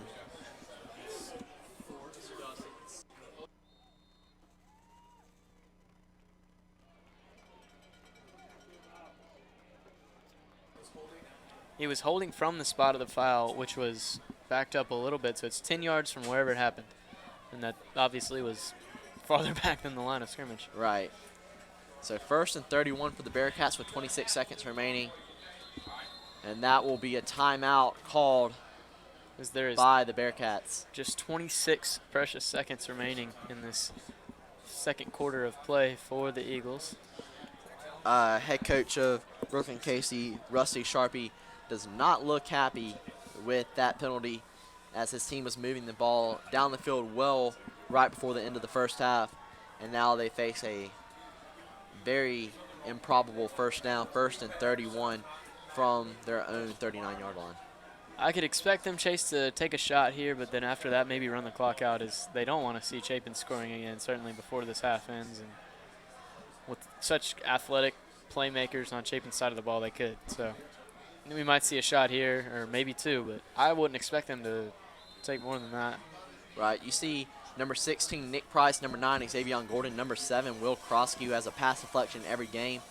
They're definitely threats to take it all the way back for 6. Sharpie's going to look down the left sideline. He's airing it out, and that pass will nearly be picked off by number 22, Cam Lyles. Wow. That is what the Eagles needed to get a few points before this quarter ended, but I'm sure Cam Lyles is just as disappointed to not catch that ball as all we are. Lyles is a 3rd-string defender filling in for the 1st-string injured Jacob Wright, who was injured before the season began. Lane Hine is out for this game, and so now we see number 22, Cam Lyles, filling in. And we see his versatility on the defense, as he was playing corner and is now playing safety. And believe it or not, there is a huge difference between the positions. Right. Once again, we see Sharpie looking to the Brookland Cayce sideline. Looks like he's having a little bit of confusion as the play clock ticks down. 4, 3, 2, 1. And Brookland Cayce will be forced to call a timeout with 18 seconds remaining in the first half.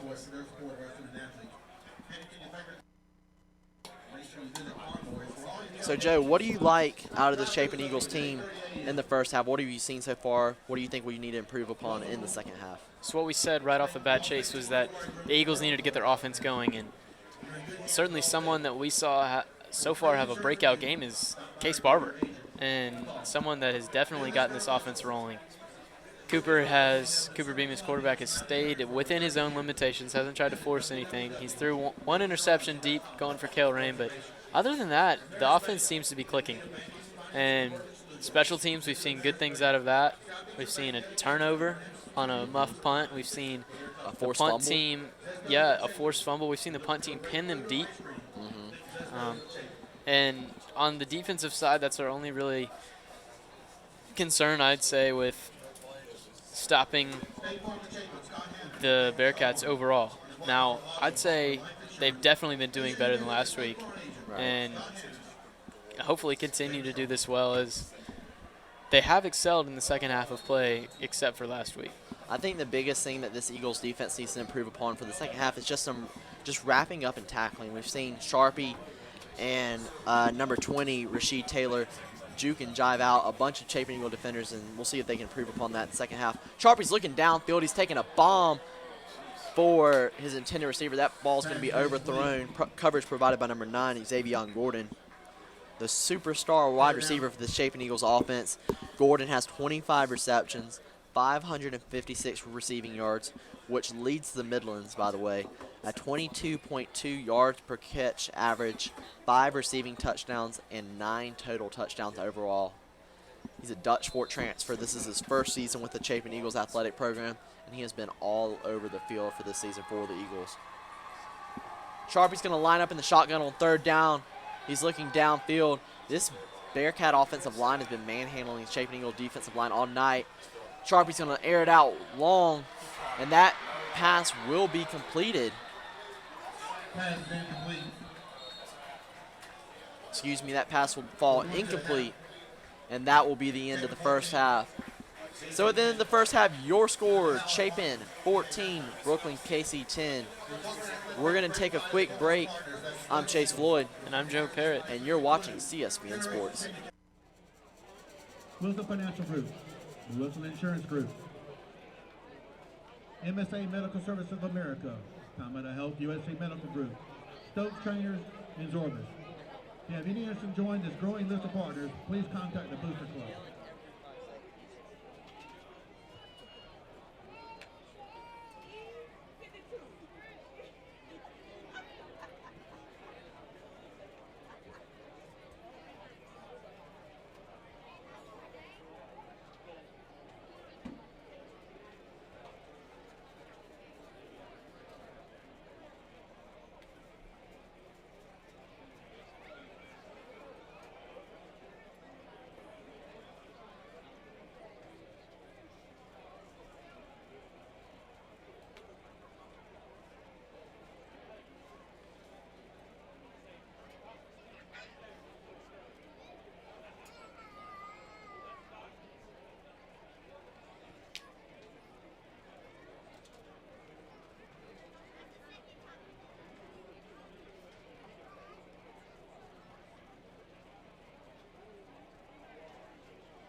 Now entering the field is the Chapin Corps of Cadets, led by Cadet Commander Anna Gray, and the Chapin NJROTC Drum and Bugle Corps, led by Cadet Lieutenant Commander David Hancock.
proudly thank the men and women of our armed forces and rescue services for their courage and acts of patriotism. We would now like to welcome our special guests, Mr. Terry Cotney, Robert Barber, Robert Nursechild, Raymond Crates, Sean Sears, Wacko Cotney, Richard Wall, James Cryon, Aaron Wells.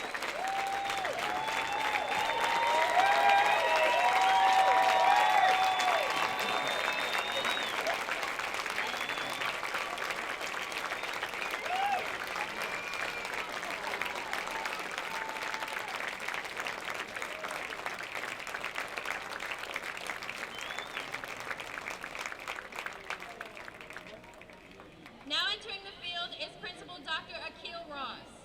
Dr. Ross will present a $2,000 check to Mr. Cotney for the Freedom and Hope Foundation.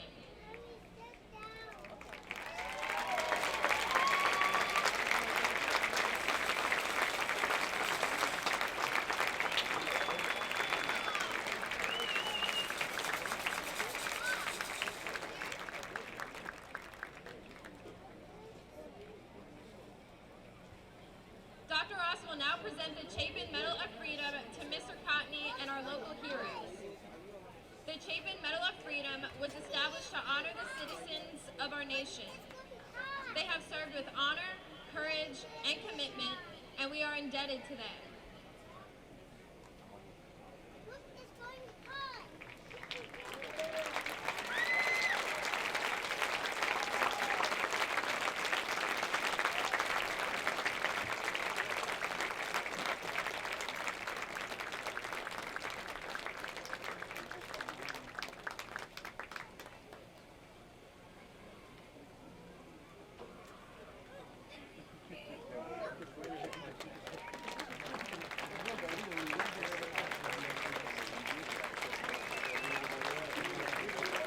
Please join me in a round of applause for our heroes.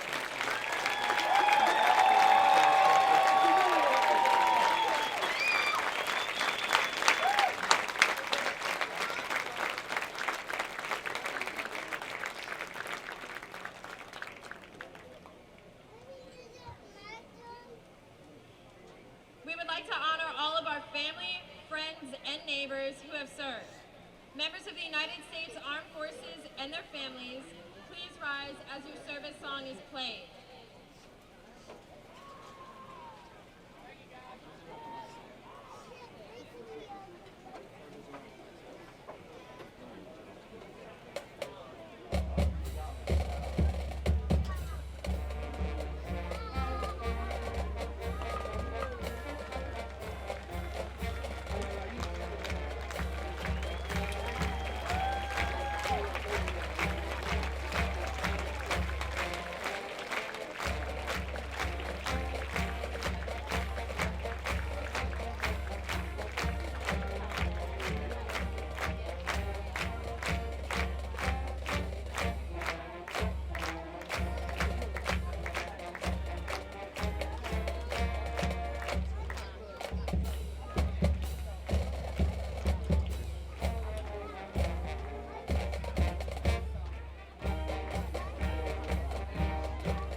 freedom. Now we ask you to please raise your flags in silence in memory of loved ones.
The Chapin football team would like to thank Firehouse Subs for support of the pregame meal tonight.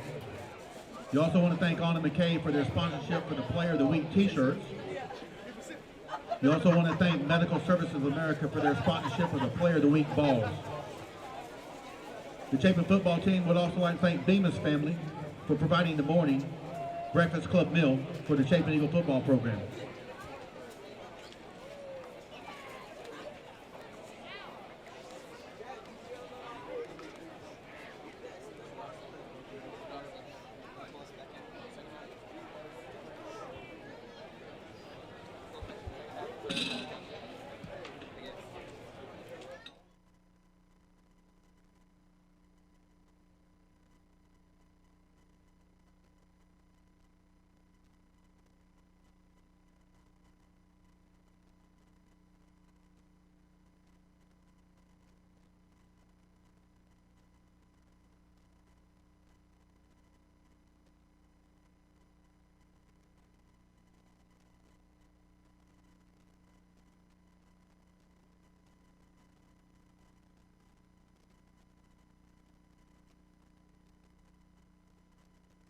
And McKay.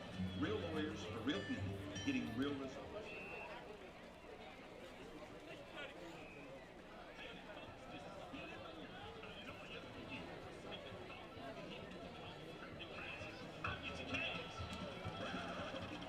Enough games. If you've been injured, you don't need gimmicks. You need lawyers who care. Your problems are real, and you need experienced lawyers who will take a personal approach to handling unique issues in your case. So if you've been injured, don't play games. We're on and McKay. Real lawyers for real people, getting real results.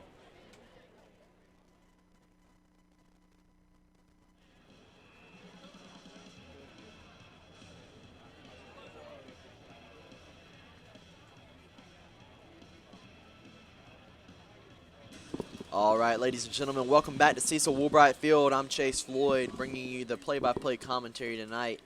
Just a couple of quick score updates for you around the Midlands and around District 5. Dutch Fork, the best team in the state of South Carolina, undefeated. They're fresh off a win against Fort Dorchester.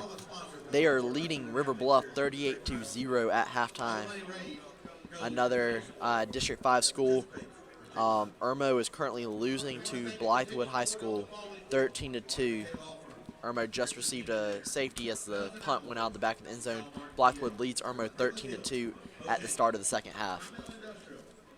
A couple of other 4A Region 5 score updates for you. Richland Northeast is losing to AC Flora 3-0 in the first quarter.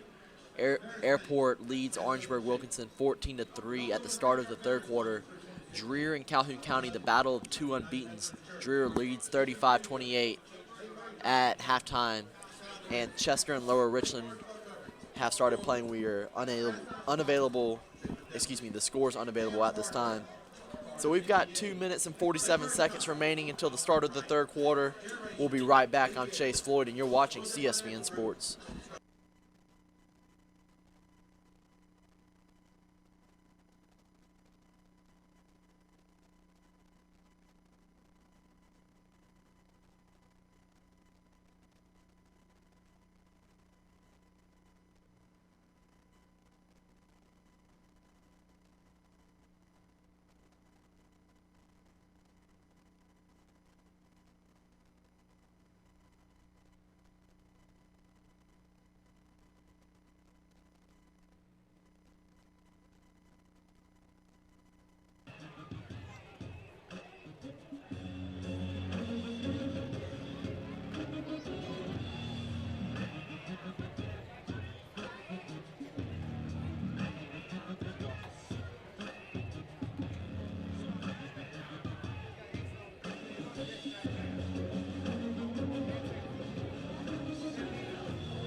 Ladies and gentlemen, welcome back to Cecil Woolbright Field.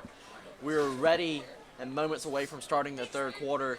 Your Chapin Eagles lead the undefeated Brookland Cayce Bearcats 14 to 10. So we are minutes away from starting the second half of football.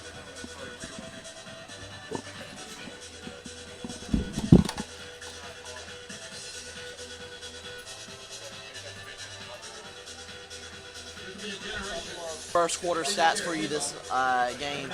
Cooper Bemis has went 7 of 9 in the first quarter and has two rushing touchdowns. Case Barber has 4 receptions for 47 yards and 2 touchdowns. Nick Price has 1 catch for 1 yard.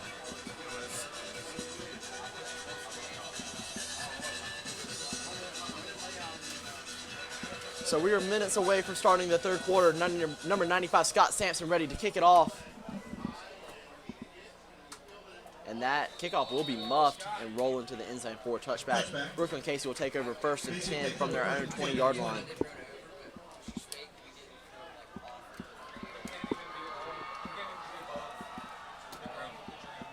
And we'll see, Chase, just exactly what kind of adjustments that Brookland Cayce made coming into the half and what kind of adjustments that the Eagle defense has made coming out of the half as well.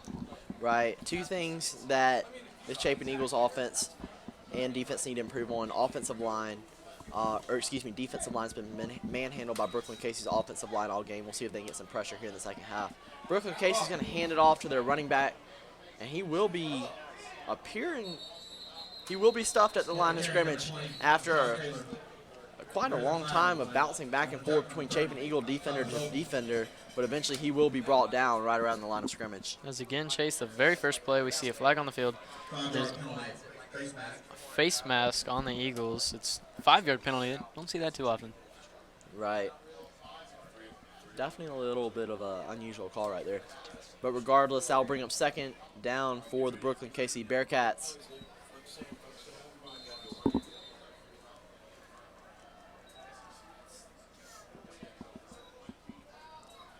Sharpie's going to line up in the shotgun formation. He's got 1 receiver to the right, 3 to his left. He's going to hand it off to the back. He's going to take it up the middle, and he will be brought down by number 2, Jake Watson. And that'll bring up 3rd down for the Bearcats. And it's going to be 2nd down here for the Bearcats as the penalty resulted in a play over a 1st down, but good try, Chase. There you go. Live and learn, live and learn.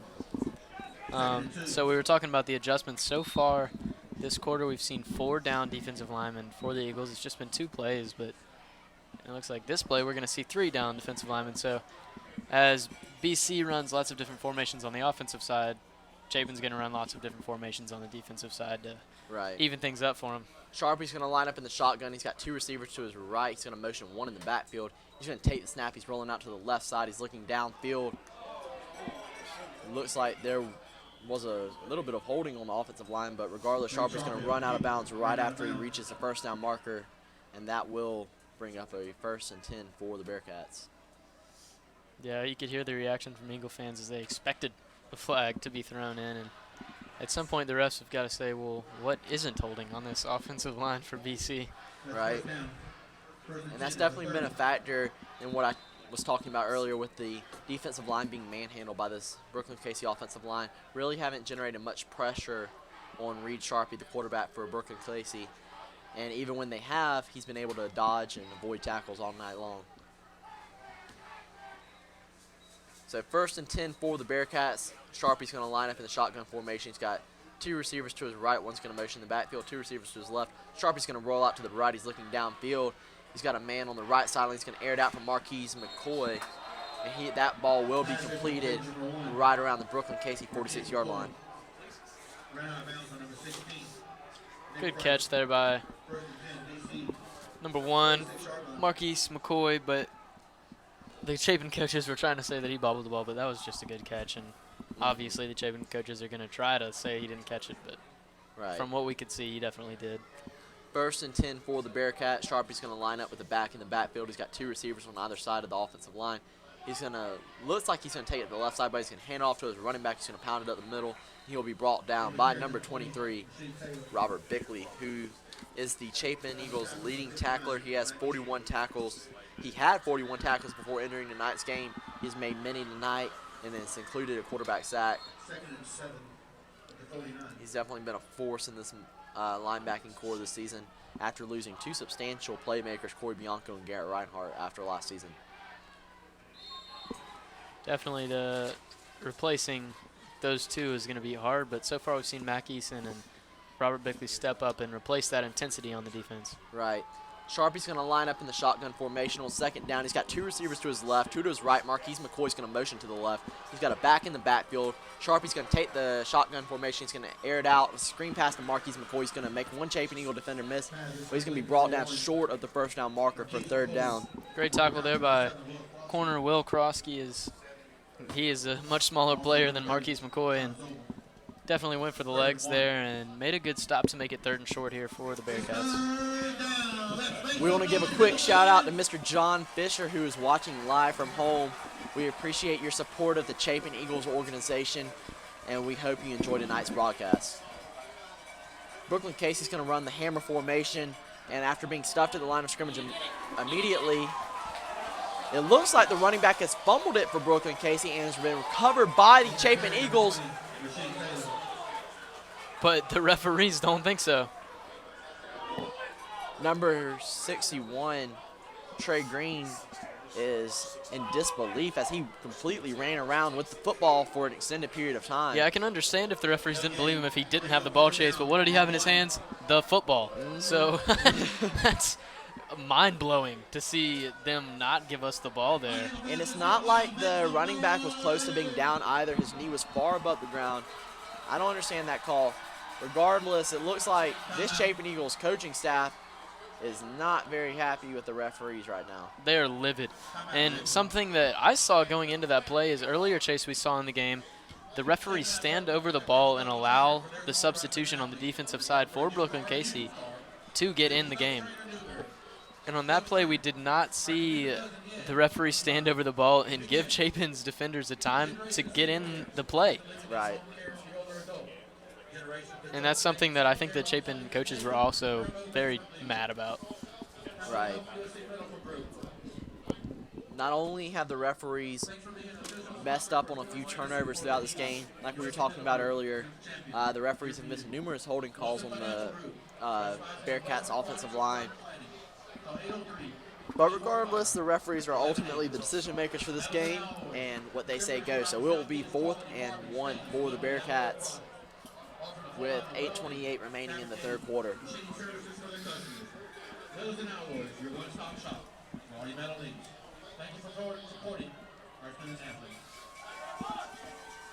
So Brookland Cayce is going to run the hammer formation once again on 4th down as Sharpie goes under center.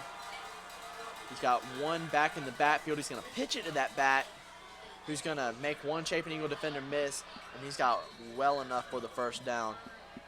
Number 61, Trey Green, wants a flag after being shoved to the ground well after the whistle has blown. We see, Chase, almost a disheartening, continuing playing through the whistle for Brookland Cayce, and just overall sloppy play. So many penalties on Brookland Cayce. I'm not sure how many penalties so far, but a lot. I know that. Right. Unfortunately, number 23, Robert Bickley, is down on the field. Like we said earlier, Chapin Eagles leading tackler and one of the most consistent players on this Chapin Eagle defense all season long. It looks like he will be able to hop up under his own power and is able to safely walk to the sideline. Yeah, in the first quarter alone, the Bearcats had 35 yards worth of penalties. So that's one quarter of play, Chase, and teams usually like to limit less than 35 yards in the entire game. Right. So that's disheartening to see if you're watching both teams, because it's not fun to watch a football game that isn't played fairly. So.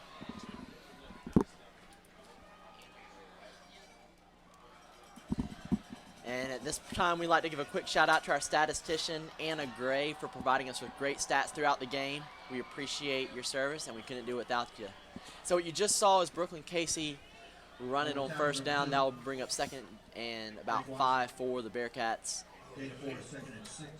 2nd and 5. Gain of 5.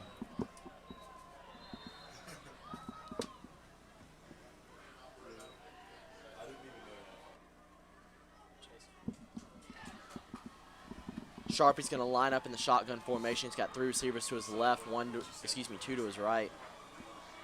In a lone backfield, Marquise McCoy, the star receiver for the Bearcats, is lined out right. He's going to motion back in the backfield. He's going to take the snap. Sharpie's looking downfield. He's going to air it out for his running back, and that ball will be dropped, but it looks like the refs will rule it incomplete. There is a flag in the backfield, and it looks like it will be holding against this Brookland Cayce offensive line. Finally a call that right in front of the face of the referee that he honestly couldn't not call that one. So I don't think it can get any more blatant than that. Like Joe said, right in the face of the referee, and just an obvious holding call.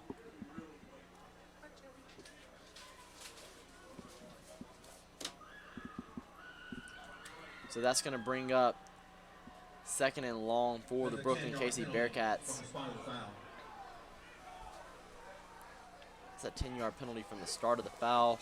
The foul occurred in the backfield, so that's going to bat the Bearcats all the way up for a 2nd and 22 from their own 48-yard line.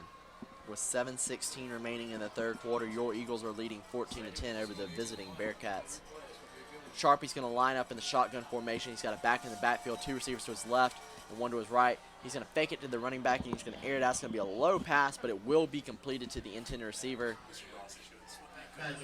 In the presence of Will Register on that defensive line, obviously made that pass not as good as it could have been, as he is standing at 6'4", 6'5", according to some sources, but all he has to do is put his hands up, and that pass is going to be thrown differently than it would have originally been thrown. Sharpie's going to line up in the shotgun. He's got 2 receivers to his left, 1 to his right. It's going to be a low snap, but he's going to take it, and it's going to be a high throw, but it will be brought down by the Brookland Cayce receiver. And that's going to be right around a 10-yard gain. So that will bring up 4th down, for the Bearcats. 4th down and 5. At a 35. 4th and 5 for the Bearcats from the Chapin Eagle 35-yard line. And Sharpie's going to stay on the field as the Bearcats go for it on 4th down.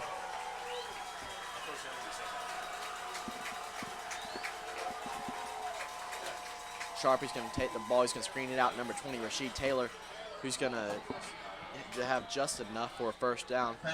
He was almost brought down by number 16, Nick Price, but was able.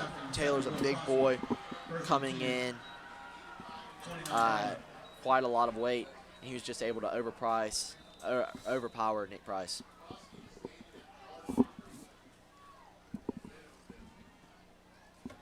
First and 10 for the Bearcats from the Chapin Eagle 29-yard line. Sharpie's going to line up in the shotgun. He's going to hand it off to Taylor once again. He's going to take it up. He's going to fake it and pitch it to that outside running back. Fooled me once again along with the Chapin Eagles defensive line, as once again they tackled the Brookland Cayce running back after not having the ball.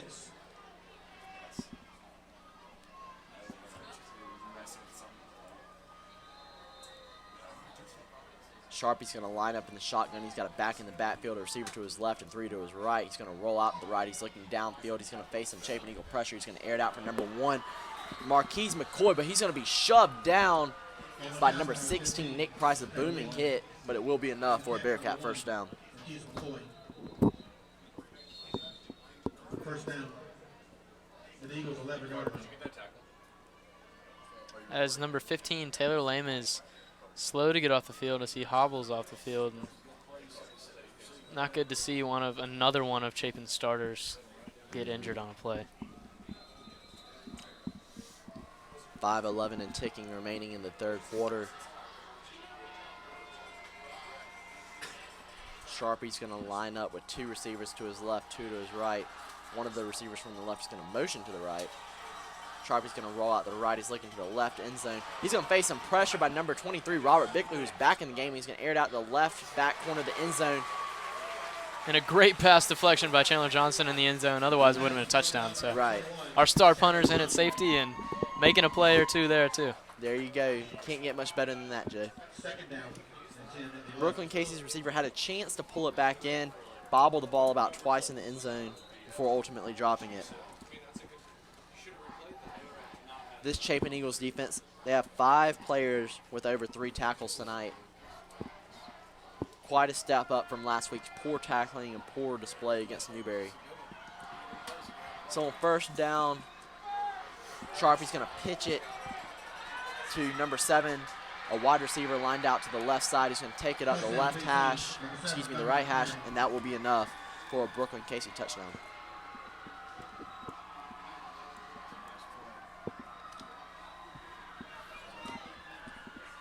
Just a great reverse play.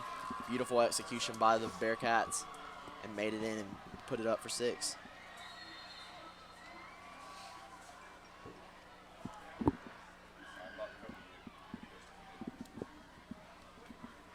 So the snap is good, the hold is good, and the kick is good. And so your Bearcats are back in the lead with 4:43 remaining in the third quarter. Brookland Cayce leads the Chapin Eagles 17-14. And that's the first time Brookland Cayce has held the lead all night. You've definitely got to watch out for this Brookland Cayce team in the fourth quarter. As like Joe was saying earlier, they came from behind and beat Airport 2 weeks ago. They held off a hungry Lexington offensive team last week. And so they're definitely going to put a show in the fourth quarter here at Cecil Woolbright. Right, and both of these teams seem to be second-half teams, Jason. The Eagles have had, in our 2 wins that the Eagles have had, they have been late heroic comeback wins. And by heroic, I mean definitely heroic. One of them coming against Mid-Carolina, scoring 14 points in the last 2 minutes of the game to win by 3 points. And then the most recent one against Irmo in Irmo, touchdown in what 14 seconds left remaining in the game. Trad Beatty to number 9, Xavier Gordon. That's incredible late game heroics, and I'm sure for BC the same thing goes. So Brookland Cayce is going to kick it off. They're going to squib it once again. That ball's going to go to number 17, Cale Rame, who's going to face a big hit. But Rame's not going to shy away at all as he delivers one right back. And just like that, your Eagles are taking over 1st and 10 from their own 44-yard line.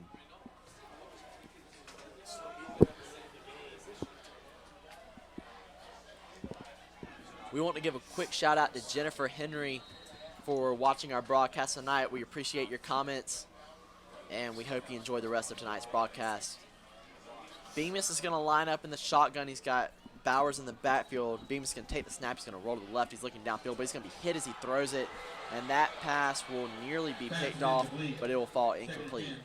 And that'll bring up 2nd down for the Eagles. So definitely a dangerous throw by Bemis, but he kind of got hit from the blind side and was unable to see the defender hitting him until he actually made contact. But the Eagles definitely called a break. Yeah, definitely as he threw that ball, he got hit, and without a doubt affected the way he threw the ball. So 2nd and 10 for the Eagles. Bemis is going to line up in the shotgun with Bowers in the backfield. Cayce Barber uncovered right now as the screen goes out to him, and he's going to have some room to work, and almost a 1st down for him is some sloppy play by Brookland Cayce defense as the linebacker goes out to cover him very late as that play started. He's going to be pushed out of bounds by number 23, Mike Williams. And that will be enough for a Chapin Eagle 1st down. So Chapin Eagles 1st and 10 from the Brookland Cayce 46-yard line.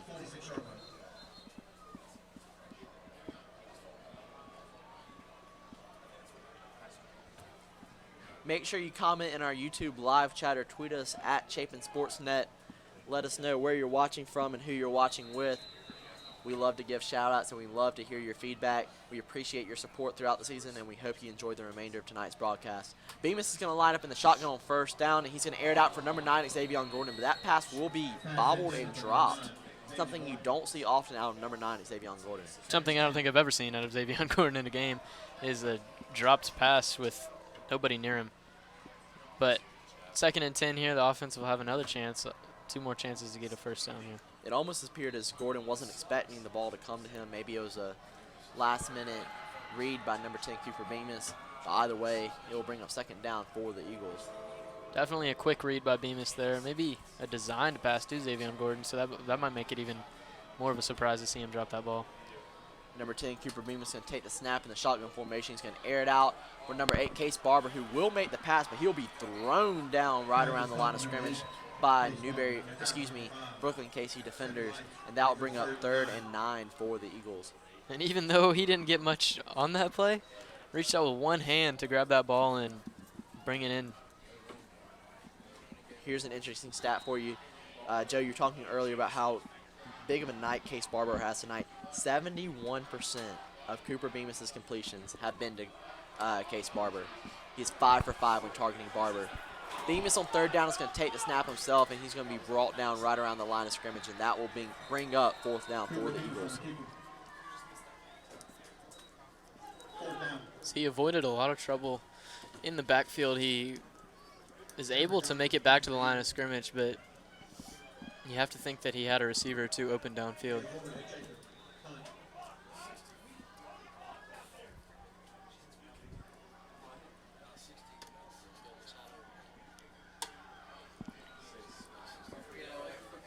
So number 26, Chandler Johnson, is set to punt it away on 4th down, and that's going to be a booming kick.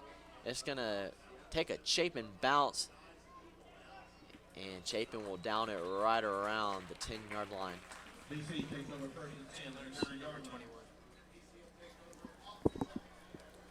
We want to give a quick shout out to a viewer who just commented on the YouTube live chat. We hope you're enjoying our broadcast from the Chapin High School parking lot, and we wish you nothing but the best of luck, as hopefully you'll be able to buy a ticket for the next Chapin Eagle home game and listen to us in the stadium. We appreciate your support nonetheless and your die-hard commitment to the Chapin Eagle athletic program.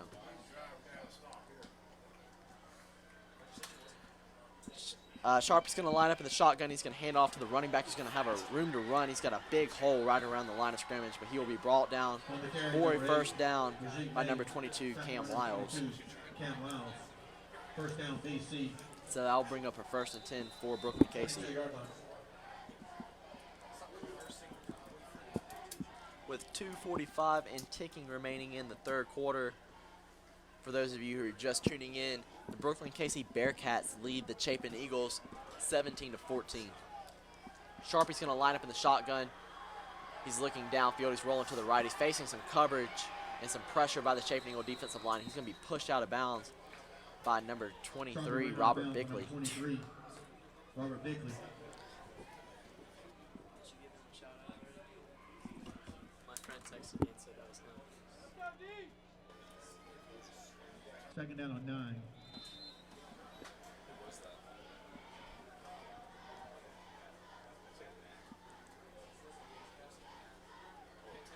Second and 8 for the Bearcats. Once again, it looks like the Bearcats are having a little bit of confusion on the sideline as Sharpie is a little unclear about the play call. And the play clock is ticking down. It looks like Brookland Cayce will be forced to call a timeout. Timeout, DC. So as Brookland Cayce calls a timeout, so are we. I'm Chase Floyd. And I'm Joe Parrott. And you're watching CSBN Sports. For their support of our student athletes, specializing in personal, business, life, and health insurance. Call 803-345-1180. Also, MSA, Medical Services of America, your total home health care provider serving patients in their home since 1973. From health, hospital services, medical equipment, farmers and needs. MSA is proud to serve the Chapin community. Zorba's and Chapin, looking for a great food selection. One of the best pizzas around, or interested in just watching your local football team play. Visit Zorba's and Chapin. On and McKay attorneys, lawyers you know, lawyers you trust. Richardson, Hingan and Air, keeping your home and business comfortable for over 34 years. Harold and Martin, PA.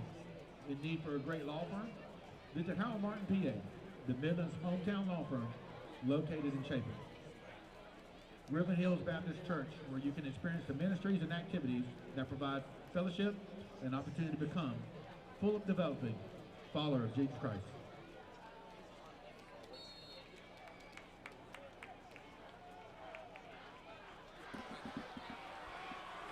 Brooklyn Cayce Bearcats have it 2nd and 8.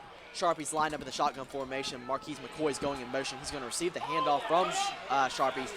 And he's going to take the ball, and that will be enough for a first down. He's going to be brought down by a host of Eagles, but there is a flag on the play right around the line of scrimmage. It looks like this will be holding against that Brooklyn Cayce offensive line. Yeah, you got to wonder what the Bearcats coaches are teaching these players on how to block. As that's a lot of holding this game. I don't know the exact number, but that's the most holding I've ever seen in a football game. Chase, I don't know about you. I think I can say the same, Joe. And Brookland Cayce, a very aggressive team, like you said, with the holding, but also we talked about earlier with them playing through the whistle, throwing down Chapin players after the whistle was blown, not helping them up. Just a little bit of poor sportsmanship by this Brookland Cayce offense and defense. Ball spotted at the 18-yard line.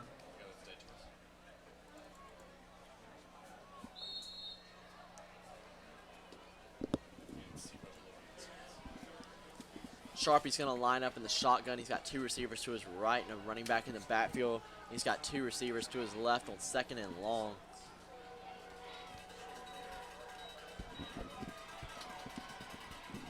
Sharpie's going to take the snap. He's rolling out to the right. He's looking downfield. He's going to air it out long.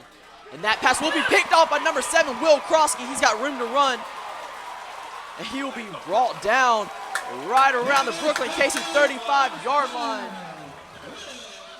Very athletic interception by Will Krosky. And ladies and gentlemen, that is great news for you as Eagle fans, as Will Krosky has had an interception in every single game that the Eagles have won. And he hasn't had one in the games they've lost. So if this turns out to be a stat-revealing game, we're going to win. There you go. Will Krosky has been absolutely phenomenal this season. He has had a pass deflection every game, like you said, an interception every game that we've won. Just outstanding play by the senior. Bemis is going to hand it off to number 24, Clean Bowers, up the middle, and that will bring up 2nd down for the Eagles. Joe was talking earlier about how many holding calls we've seen called against Brookland Cayce. Get this, Joe, at least 6 holding calls on Brookland Cayce, and that's not including the 2nd quarter, and they have had at least 2 personal fouls. And there goes another foul against Brookland Cayce as one of their defensive linemen just completely drilled the Number 74, left guard. Hank Manis. He's the center, yeah. And that's a backup player in for Tay Pringle, but so much sloppy play on the side of Brookland Cayce. I'm not saying Chapin's perfect, Chase, certainly not, but I'm just shocked by how many penalties we've seen on their side of the ball. And that looked a little more than just an encroachment, if you ask me, as he didn't just make contact with Hank Manos, he completely drove him over. Regardless, Bemis is going to hand it off to Bowers on 2nd down, and that will be enough for a first down.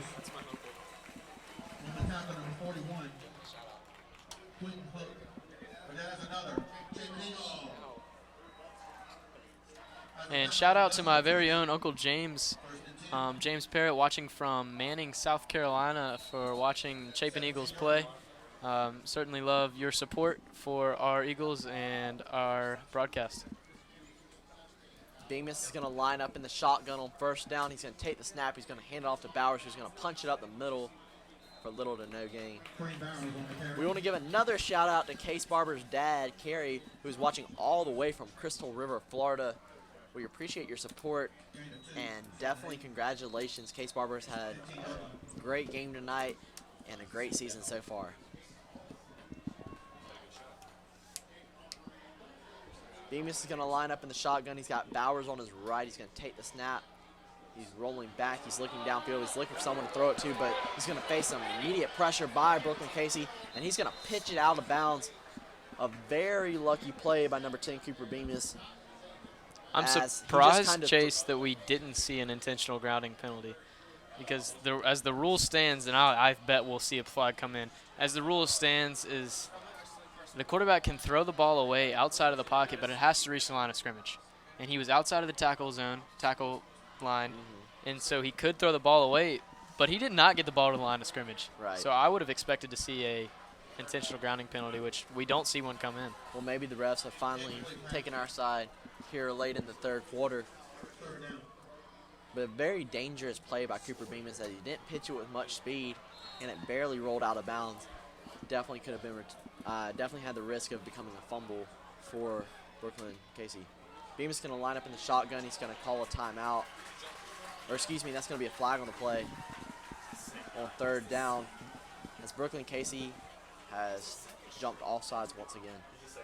Looks like we're going to send in our hammer formation on 3rd and 3. 3rd and 3. The 10-yard line. And Chase, I have to say that if we don't get the first down here, we can expect our team to go for it on 4th down, as we're approaching late in the 3rd quarter, 42 seconds left, and down by 3 points. 3 points would tie the game up, so that's going to be a hard decision for Coach Gentry if we don't make this. But we do. Gordon is going to take the ball in the hammer formation. He's going to fake it to the hammer side. But he's going to reverse field, and he's going to make it all the way into the Chapin end zone and put 6 on the board for your Chapin Eagles. Yeah, he saw he was supposed to go to the right, and nothing was working, so he took it back to the left side, and his quickness got around the defender and into the end zone for the Eagles, as we will take the lead again here in Cecil Woolbright.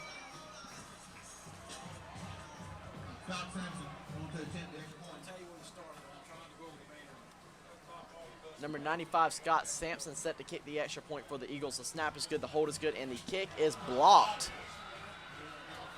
And so that extra point will be no good. That kick was blocked by Coastal Carolina commit Tay Pringle as he busts through the line and blocked the kick. And that's a huge block for Brookland Cayce, because if Chapin makes that extra point, they're leading by 4 points, which means that Brookland Cayce would have to get a touchdown in order to take the lead or in order to tie. But now, if they drive down the field and get in field goal range, they can kick a field goal and tie the game. That's huge for the Bearcats. And we've seen this matchup come into close contention here at Cecil Woolbright quite often. It's 2 years ago. I don't know if you remember, Joe, but Brookland Cayce and Chapin went into double overtime before Chapin threw a touchdown pass to finally end the game. It was definitely an exciting ending, and we're hoping that the Eagles can put it away before this one goes into overtime.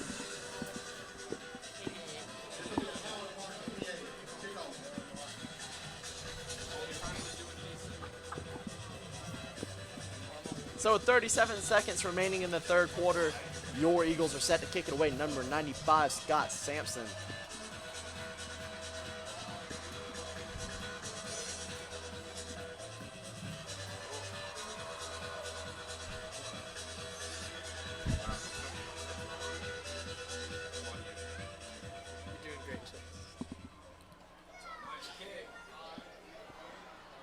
That kick is going to go all the way into the end zone.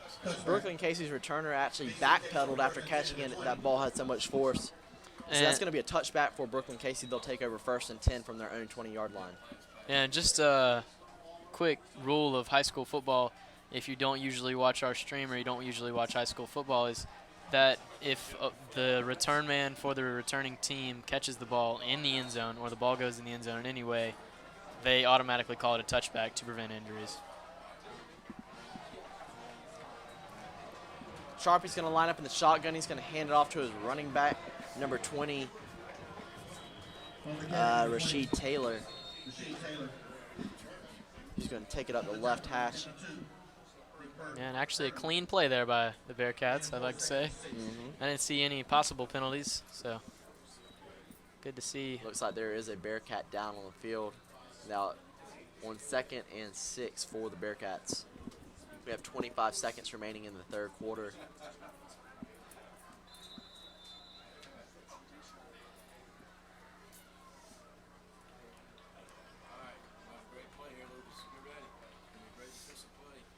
Sharpie's going to line up in the shotgun. He's got one back in the backfield. He's got 2 receivers to his left, 2 to his right.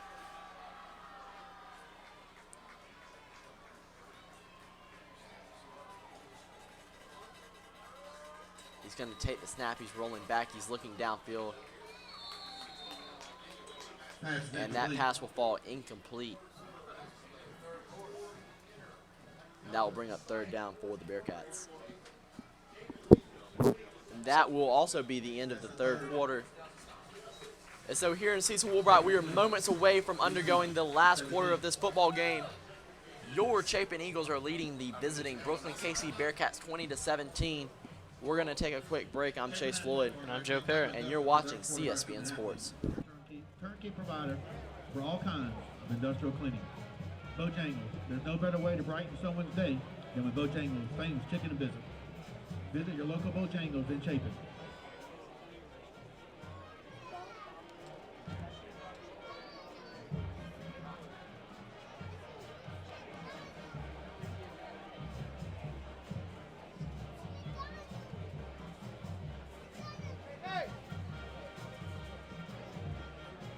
We also want to thank Farm Boys.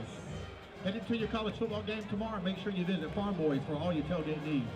Their drive-thru will be open at 8:30 a.m. Farm Boys, Chapin. Allstate Insurance Large Rooms. You're in good hands with Allstate. For a free insurance review, stop by or give your agent a call today. Bivens Neurological. Bivens Neurological has been serving Columbia and surrounding area for over 30 years.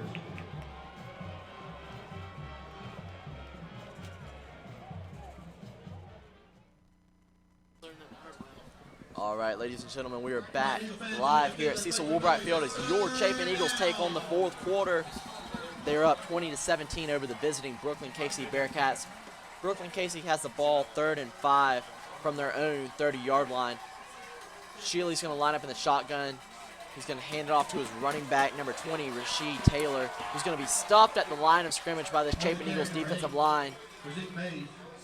Great defensive play by the Eagles.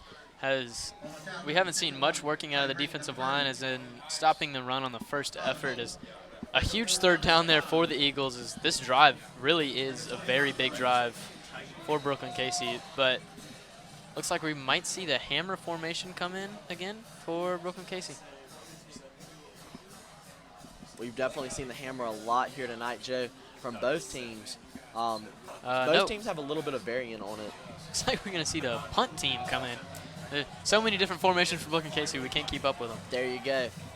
Back deep to receive for the Chapin Eagles, number 8, Cayce Barber, and number 9, Xavion Gordon. And it looks like Chapin's going to let this one take a bounce. And Brookland Cayce will down the ball at Chapin's own 42-yard line. And so just like that, your Chapin Eagles offense is back on the field. They'll take over 1st and 10 with 11:01 remaining in this ballgame. Yeah, Chase, the Eagles start out with great field position here. And as our statistician Anna Gray has just informed us, the Eagles are winning the turnover ratio 3-1. We have 2 forced fumbles and fumble recoveries and one very athletic interception by Will Krosky. And like we were saying earlier, it's football 101. You win the turnover ratio, you win the football game. As we have a flag thrown out here on the field. We'll see what the call is. And it looks like it will be offsides against the Bearcats. And also, you win the turnover ratio, and you don't have nearly as many penalties as the other team. I'm surprised the score is as close as it is tonight. Overall, though, you minus the sloppy play on a couple of penalties and some turnovers by Brookland Cayce, they've moved the ball well tonight, especially running it through the throat of this Chapin Eagles defensive line. On 1st down, Bemis is going to hand it off to number 24, Kareem Bowers, who's going to take it up the middle. On the carry, number 24, Kareem Bowers. On the tackle, number 44, Tay Pringle. Brings up 2nd and 4. We want to give a quick shout out to Brandy Riley, who are watching all the way live from Atlanta, Georgia. They claim they're the #1 fans. Cayce Barber definitely has a lot of love here on the YouTube live chat from his dad and his Uncle Billy and his Aunt Brandy.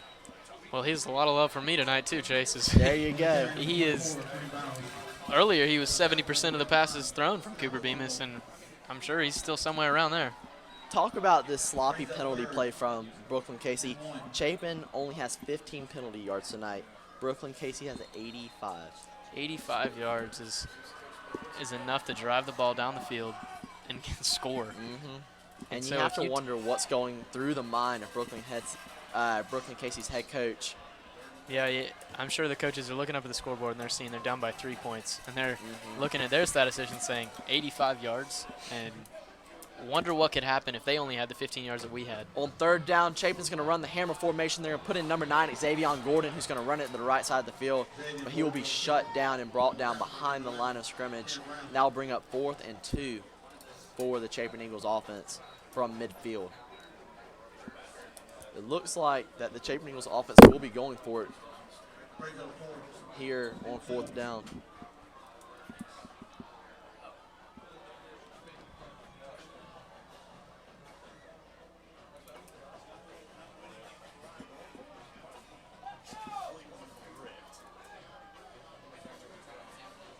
So on 4th down, Chapin's going to run the hammer formation. Once again, number 9, Xavier Gordon's going to look to the right, but he's going to take it to the left side, and that will be enough for a Chapin Eagle first down. Just a beautiful read by number 9, Xavier Gordon. He looked like he was going to follow his lead blockers, saw that there wasn't a hole available, looked to the left side, reverse field, and made a play happen. And now Chapin offense gets to stay on the field and move it down as number 10, Cooper Bemis, trots back on the field for the Chapin offense. Yeah, very athletic play by Xavier Gordon to push through and find the hole for a very significant first down for the Eagles. Number 10, Cooper Bemis lined up in the shotgun formation. We see Mark Shealy enter the game, but Bemis is going to keep it for himself. He's going to air it out to number 8, Cayce Barber, who's going to run up the left sideline. He's going to be brought down right around Brookland Cayce's 39-yard line. Number 30, Savon Jones. Gain of 7. 2nd and 3 at the 40. So 2nd and 3 for the Eagles with 8:27 remaining in this ball game. Your Eagles have the ball on Brookland Cayce's 40-yard line, and they are driving.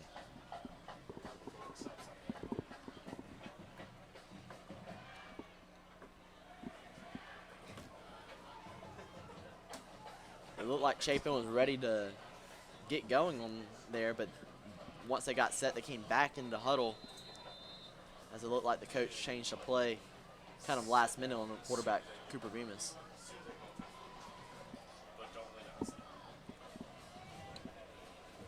As the Eagles break huddle again here, we see a formation that we've seen a lot with tight end will register moving in motion again. Number 10, Cooper Bemis lined up in the shotgun. He's got 2 receivers to his right.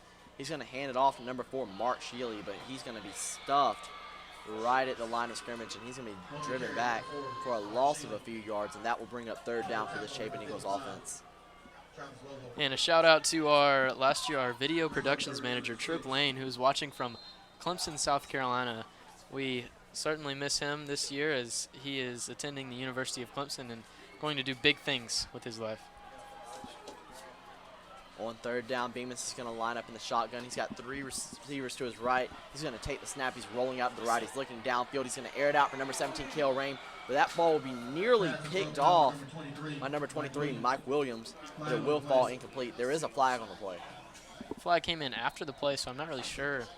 And from the side judge that isn't near where that play went down. So we'll have to see what that is. What a night for number 8, Cayce Barber. Cooper Bemis has targeted him 7 times tonight. He has caught all 7 of those balls for 79 yards and 2 touchdowns. Yeah, without Cayce Barber, I don't know if we'd be in this game right now. And that's not to say that somebody else wouldn't have stepped up, but so far this season, it's been Xavier Gordon after Xavier Gordon after Xavier Gordon. And as you see their defense key in on Xavier, we see Cayce Barber have so many openings, and quarterback find him on all of them. So if I'm the offense, I'm going to continue to go to him. I don't know about you, but it seems like a smart game plan. You have to give this Brookland Cayce defense props, though, as they have largely eliminated Xavier Gordon from this ball game. You're used to him seeing him break off some big plays, late in this ball game. He really hasn't had a large reception in this game, and he hasn't had any big runs either. Number 21, Chandler Johnson, comes onto the field ready to punt the ball away on 4th down. Looks like Chapin will try to pin BC within their own 10-yard line. Another booming punt by Chandler Johnson. It's going to go to the left sideline. It's going to roll out of bounds right around the Brookland Cayce 11-yard line. Another punt pins Brookland Cayce inside the 20-yard line. KC takes over 1st and 10.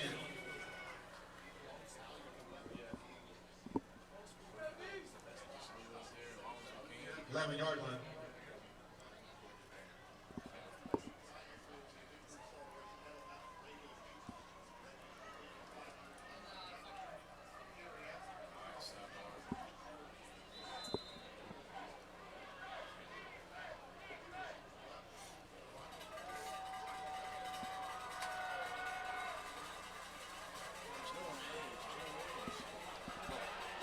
Brooklyn. Cayce's going to roll in the back of the end zone. He's looking downfield, trying to throw it away, and he's going to air it out for his intended receiver, number 5. But that pass will fall incomplete, and that'll bring up second down for the Bearcats. Brings up second down.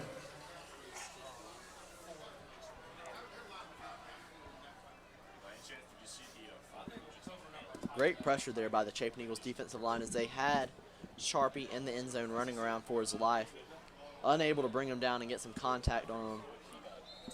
But it's encouraging to see Chapin defensive linemen rush through this Bearcat offensive line and get into the quarterback's mind.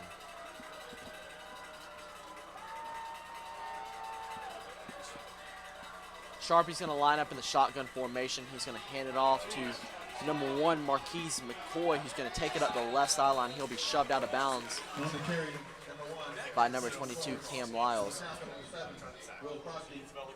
And that'll bring up third down and 6 for the Bearcats.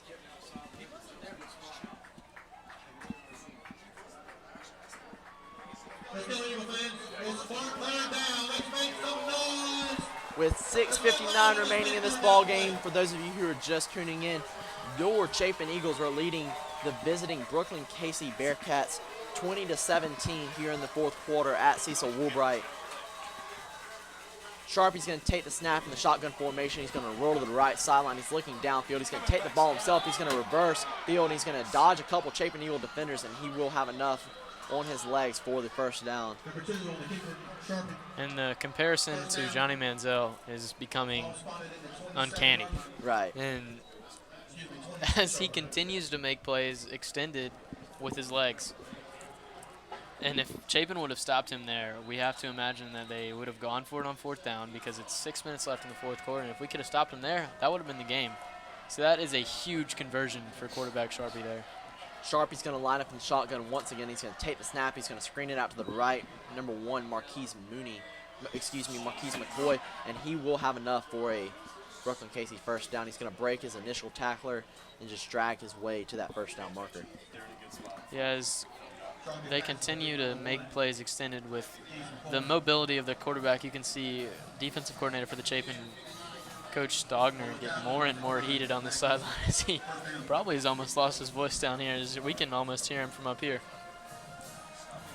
So on first down, Sharpie's going to line up in the shotgun once again. He's got McCoy to his right, 3 receivers to his left, and a lone back in the backfield. He's going to take the snap. He's going to hand it off to his running back, number 20, Rasheed Taylor. He's going to pound it up the middle for a short gain. Will Krosky, what a night. He has 8 tackles so far tonight and 1 interception. He's been all over the field for this Chapin Eagles defense. Yeah, but I don't think we've seen him miss a tackle tonight, have a blown coverage tonight, which is something that I know he was beating himself up about last week, a couple of blown coverages resulting in scores for the Eagles, or for the Bulldogs for Newberry. So I'm sure he's happy to have an awesome week this week. Certainly nobody's disappointed about it. So Sharpie's going to line up in the shotgun once again on second down. He's going to take the snap. He's looking for the screen to the right, but he doesn't like what he sees, so he's going to roll it the middle. He's going to be stuffed right at the line of scrimmage. It's going to be a hard hit by number 44, Cole Burns. Cole Burns has averaged 4 tackles a game, and now he has only 2 on the night, but that last one was a booming hit. You can feel it all the way up here in the press box. So it is third down for your Chapin Eagles, as Brookland Cayce has the ball, 3rd and short from their own 40-yard line.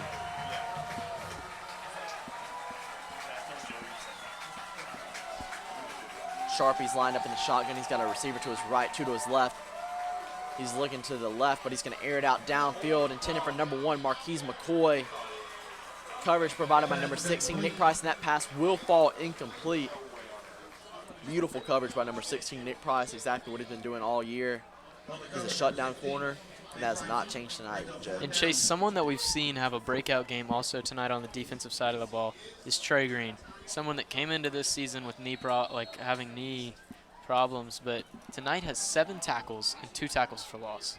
That's an amazing game for a defensive lineman, as they don't almost don't usually have that many tackles because they're the ones that break through the line. The linebackers wrap them up. So awesome night for him so far. We'll see if he continues to make a influence on this game. It's 4th down for the Bearcats. Sharpie's going to line up in the shotgun. He's looking downfield. He's going to roll to the left as he's facing some pressure. He's going to run it, take it himself up the left sideline. He's going to make one Chapin Eagle defender miss, and he's going to run out of bounds. And it looks like he will be just on the first down marker, but it looks like, at least from up here, it looks like he ran out short of the first down marker. But the referees will give it to Sharpie, and that will be a first down for the Bearcats. Yeah, and a lot of these Eagles fans seem to be surprised by the call on the field, but Chase, quite frankly, I don't seem surprised because every call has been against the Eagles so far tonight, and I don't know if it's something that the referees drank this morning or if it's something they ate, but they're out against us, it seems, Chase. Right. Obviously, I'm a little bit biased as an Eagle fan, but you have to wonder, though. A little bit ridiculous. The line judge was standing right on the first down marker, and the quarterback, Sharpie, ran out clearly at least a yard short of that first down marker, but whatever. It's 1st and 10 for the Bearcats. Sharpie's going to take it on himself on the keeper. He's going to be pushed out of bounds right around the Brookland Cayce 49-yard line, and that'll bring up 2nd down for the Bearcats. Yeah, and as big as this student section is for the Chapin Eagles, ranked by or awarded by USA Today the #1 student section in the nation, this parent section right here in the middle of the Eagle Club seems to be the loudest to me. Maybe that's because we're right behind them, but every time there's a bad call, they get rowdy. Sharpie's going to take the snap out of the shotgun formation on 2nd down. He's going to be faced by number 2, Jake Watson, and he's going to take it himself on the keeper up the left sideline. He's got enough for the first down. He's going to push out of bounds by number 7, Will Krosky. Number 2, Jake Watson. And a horrifying blow to Trey Green right here. Absolutely blindsided. Hit. That just disgusts me to see that kind of play in these players of Brookland Cayce. I'm sure Coach Gentry is not pleased with how these players are playing against his athletes. These guys are just in high school, and they've got a future ahead of them, and that's something you can't take away from them on the high school football field. That was definitely a high hit, and the referee was standing right there, but no flags have been thrown. And the play stands. Sharpie's keeper will bring up a first down for the Bearcats. He's going to take the ball. The ball is out. It's a miscommunication by the Bearcats offense, and Chapin will recover. And your Eagle offense is back on the field, ready to take over 1st and 10. And that is the 3rd fumble recovery for the Eagles tonight. Just a busted play from the get-go. The running back and the fullback ran into each other as the quarterback was trying to hand it off to one or the other. The end result is the ball popped out on the ground, and now it is Chapin Eagle football. With 3:40 remaining in the ball game, your Chapin Eagles lead the visiting Brookland Cayce Bearcats 20-17.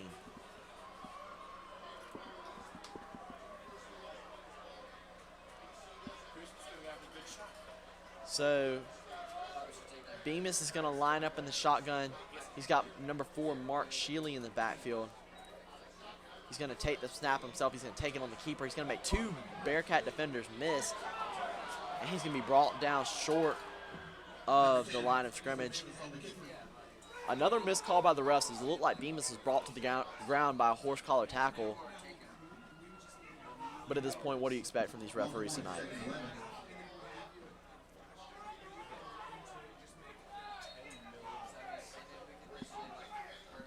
We want to give a quick shout out to Meredith Mills, who is watching live from Waffle House in Chapin. We appreciate your support, Meredith, Amy, and Tony. We appreciate your support of the Chapin Eagles athletic program. Definitely. And we hope you enjoyed tonight's broadcast. Definitely a hot spot of Chapin students after Chapin football games is Waffle House. So right. I'm sure they always support the Eagles. So Bemis is going to line up in shotgun. He's going to take it himself on 2nd down up the middle, but he's going to be brought down right around the line of scrimmage for no gain. And that will bring up 3rd down for the Chapin Eagles offense. 2:45 and ticking, Brookland Cayce has called a timeout, so 2:45 remaining in this ball game. And it is 3rd down for the Chapin Eagles offense. That is the 2nd charge timeout to the Bearcats. And something to be a little worried about as an Eagle fan is the fact that the Bearcats so easily just drove down the field. Despite of that turnover, that we're lucky that they fumbled the ball. There was nothing that we did to force that fumble. They just blatantly dropped the ball on the ground, and we were just happened to be there to pick it up. Also, worried to see, it looks like number 10, Cooper Bemis, on the sideline, stretching his left leg. If he's out, I quite frankly don't know who we put in at quarterback. As We're out the with third Chad string Beatty. quarterback is LaRob, and he played last night for the JV team. And there's now a 4-quarter rule in high school football where they can't play more than 4 quarters a week. So I think I was talking to a player earlier today, and they said if something ended up happening to Cooper, then it would end up being Cale Rame taking snaps at quarterback. And looks like we won't have to worry about that tonight as number 10, Cooper Bemis, trots back onto the field at the quarterback position on 3rd and 9. He's got 3 receivers lined out to the right and Gordon to his left. He's going to take it back. He's going to pass an interesting play call. It's going to be picked up by number 24, Kareem Bowers, but that pass will be incomplete. It definitely looked incomplete, but it looked like Bowers was going to get away with one at first. So that will bring up 4th and long for the Chapin Eagles offense, and onto the field trots number 21, Chandler Johnson. So we were talking about Brookland Cayce's strength of schedule so far this season. Their biggest win was against Lexington High School last week. Just a quick score update for you. Lexington just lost to Spring Valley. And so their strength of schedule is called into question just a little bit. Called into question a little bit, Chase, but it's still the Lexington Wildcats, and no matter what, you're going to go into there wanting a win, maybe thinking that it might not happen. But number 21, Chandler Johnson, going to punt it away. And Brookland Cayce will field it and take over 1st and 10 from their own 32-yard line. With 2:32 remaining in this ball game, your Chapin Eagles lead 22-17. Chase, as he punted that one away, the return man actually muffed the punt, but the ball went out of bounds. I don't know what Chandler's putting on these punts, but something that they don't want to catch them correctly. There you go. We've seen a couple muff punts tonight. Also a near muff kickoff in the wouldn't have meant anything, but these Chapin Eagle kickers have definitely been putting a little bit of zip on their ball and have made it a little hard for these returners to catch and field. So 1st and 10 for the Brookland Cayce offense. Sharpie's going to line up in the shotgun. He's looking to his right. He's going to face some pressure from number 52, Nick Purdom. And he's going to be sacked in the backfield.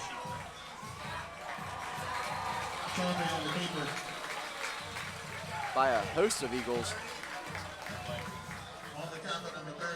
Most prominently, number 30, Tyler Zobel, and number 61, Trey Green. So that's going to bring up 2nd and long for the Bearcats. No.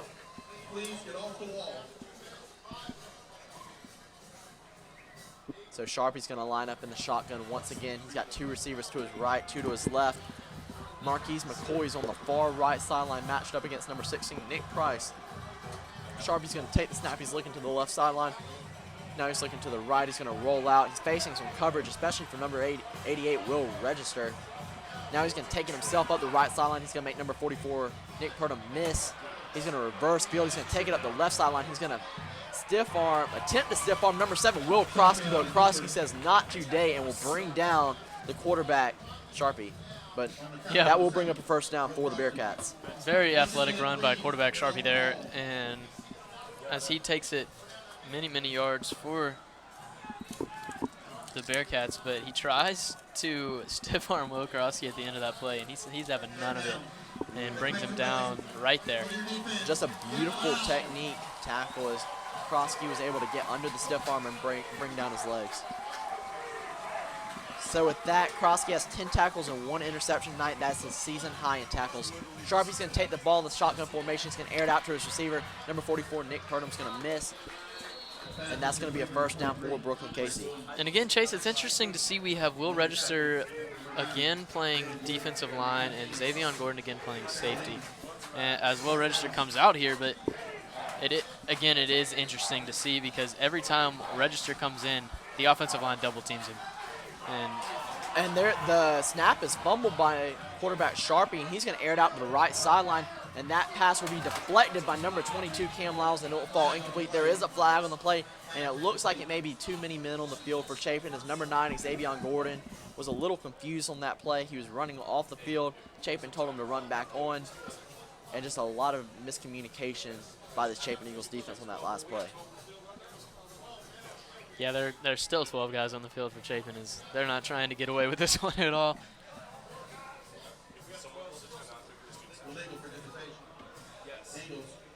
illegal participation. That's a new name for it I haven't heard before. Usually just referred to as too many men on the field. But, I think these referees are making things up as they go. So what doesn't surprise you? But whatever it may be, illegal participation, too many men on the field. The Bearcats have a first down, 1st and 10 from the Chapin Eagle 40-yard line, and Chapin has just called a timeout.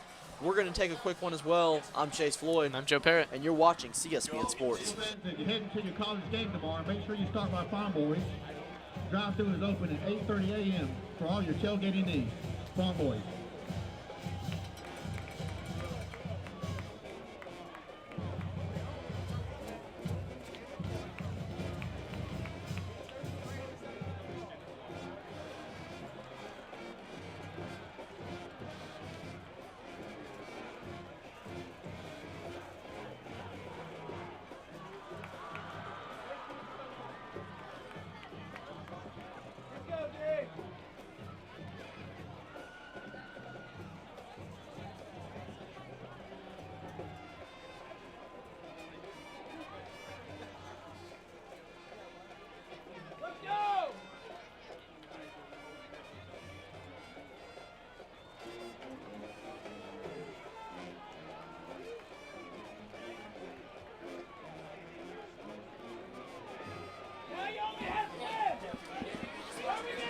We are back at Cecil Woolbright Field for those of you who are just tuning in.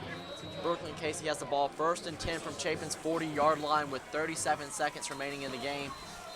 Chapin leads 20-17. Sharpie's going to take the ball out the shotgun formation, but there is a flag on the play, and it looks like it will be false start against the Bearcats, and that will back them up 5 more yards.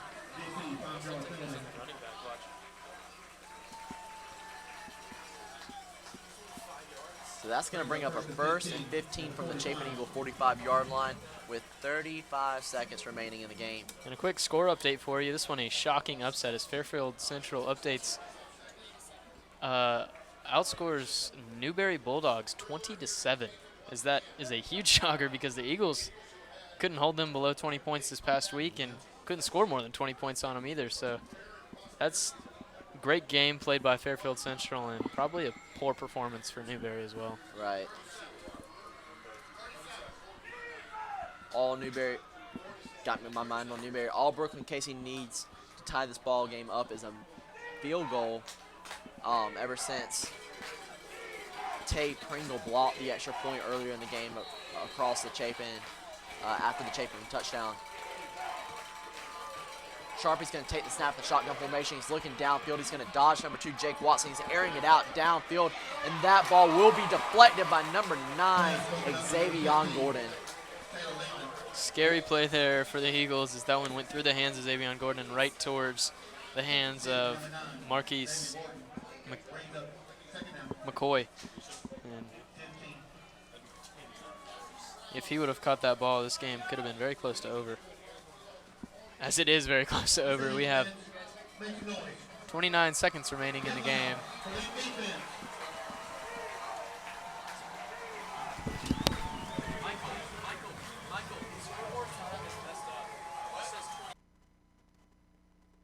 So Sharpie's going to take the snap in the shotgun formation. He's going to air it out for number 1, Marquise McCoy. He's going to pitch it to number 11, who's going to try to take it up the right sideline, who will be brought down on 2nd down and will be pushed out of bounds on a lateral play. And so just like that, Brookland Cayce has been backed up to 3rd and long with 16 seconds remaining in this ball game.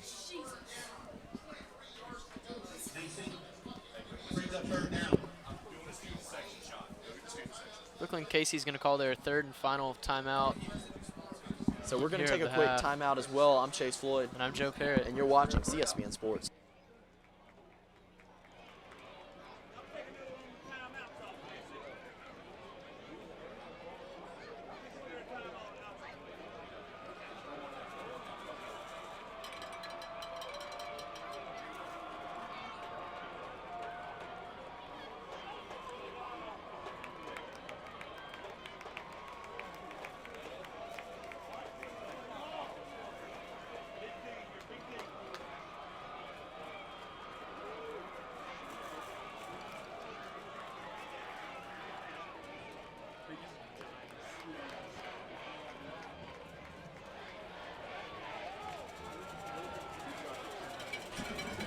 Ladies and gentlemen, welcome back live to Cecil Woolbright Field here in Chapin, South Carolina.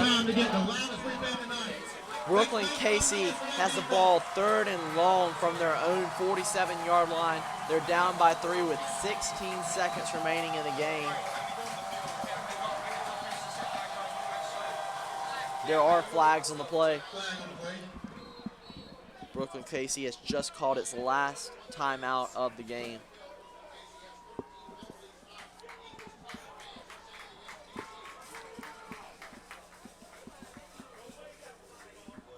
Refs are conferring. We're awaiting the call of the flag.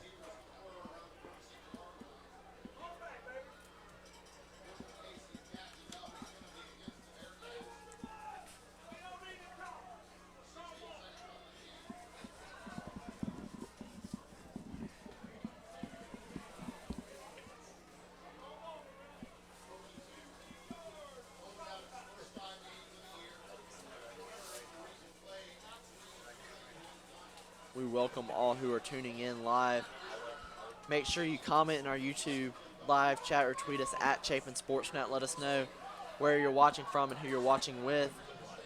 And we'll make sure to give you a shout out. We appreciate your support of the Chapin Eagle Athletic Program, and we hope you enjoy tonight's broadcast. So that is a penalty against Brookland Cayce. That'll back them up. There'll be a legal substitution on Brookland Cayce. So that will back them up 5 more yards with only 16 seconds remaining to play. And so that's Brookland Cayce's 15th penalty tonight for 100 yards. 15 penalties, Chase. That's more players than they have on the field. So that's an incredible amount of penalties that it's just disheartening to watch a team play like that. And because I certainly don't want to see any of Chapin's players get hurt because of it. So it's 3rd down. Sharpie's going to drop back to pass on 3rd down. He's looking downfield. He's going to air it out for number 7, his intended receiver. That ball's going to be severely underthrown. And that was intended for number 7, Dominic Perry. And that will bring up 4th and long for this Brookland Cayce offense. So like 4th and 44 yards to go from the spot of the ball. Keep in mind that all Brookland Cayce needed was a field goal. They started off on Chapin Eagles' 40-yard line, and now they are suffering a 4th down from their own 26-yard line. That is the result of sloppy play and a whole lot of penalties. So Sharpie's going to drop back to pass. He's looking downfield. He's got some good blocking so far. He's got a lot of good blocking. He's looking for an open receiver. He's got number 1, Marquise McCoy, but he's going to air it out for a running back. It's going to be almost caught by number 23, Mike Williams, but it will be bobbled. Coverage provided by number 7, Will Krosky, and that pass will fall incomplete. As we hit triple zeros here, the Eagles have won their 3rd game of the season. They have just knocked off the previously unbeaten Brookland Cayce Bearcats. What a game and what a play to end that last half of football. As you see, Mike Williams almost bring in the catch on that last play before ultimately just dropping it. You know that one's got to hurt for Brookland Cayce, as they are now 3-1 on the season. They're 2nd in their region behind the unbeaten Gilbert. So, Joe, what did you like tonight? What do you think we need to improve on for next week? So to improve on for next week, I think is defense, defense, defense. Our offense showed up today, scored points right off the bat, only scored 1 touchdown in the 2nd half as opposed to 2 in the 1st half, but that's all it took for the offense.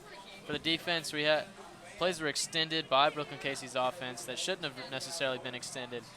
And as the defense struggled last week, they did better this week, I'm not going to lie, but again, something to work on would be just containing a mobile quarterback in the pocket, which is a lot of what you're going to see in the high school football league. That's right. This defensive line has not impressed in the past few games this season, or really at all this season. Not a lot of quarterback pressure, not a large number of quarterback sacks. And so with that, your Chapin Eagles have pulled out their 3rd win of the season and have extended their series lead to 10-5 all time. And they have made it 7 straight wins against the Brookland Cayce Bearcats at home. And they have not lost at home against Brookland Cayce since 2002. And so for the last time of tonight, your Chapin Eagles have won the football game against the visiting Brookland Cayce Bearcats 20-17. I'm Chase Floyd. And I'm Joe Parrott. And thank you for watching CSBN Sports.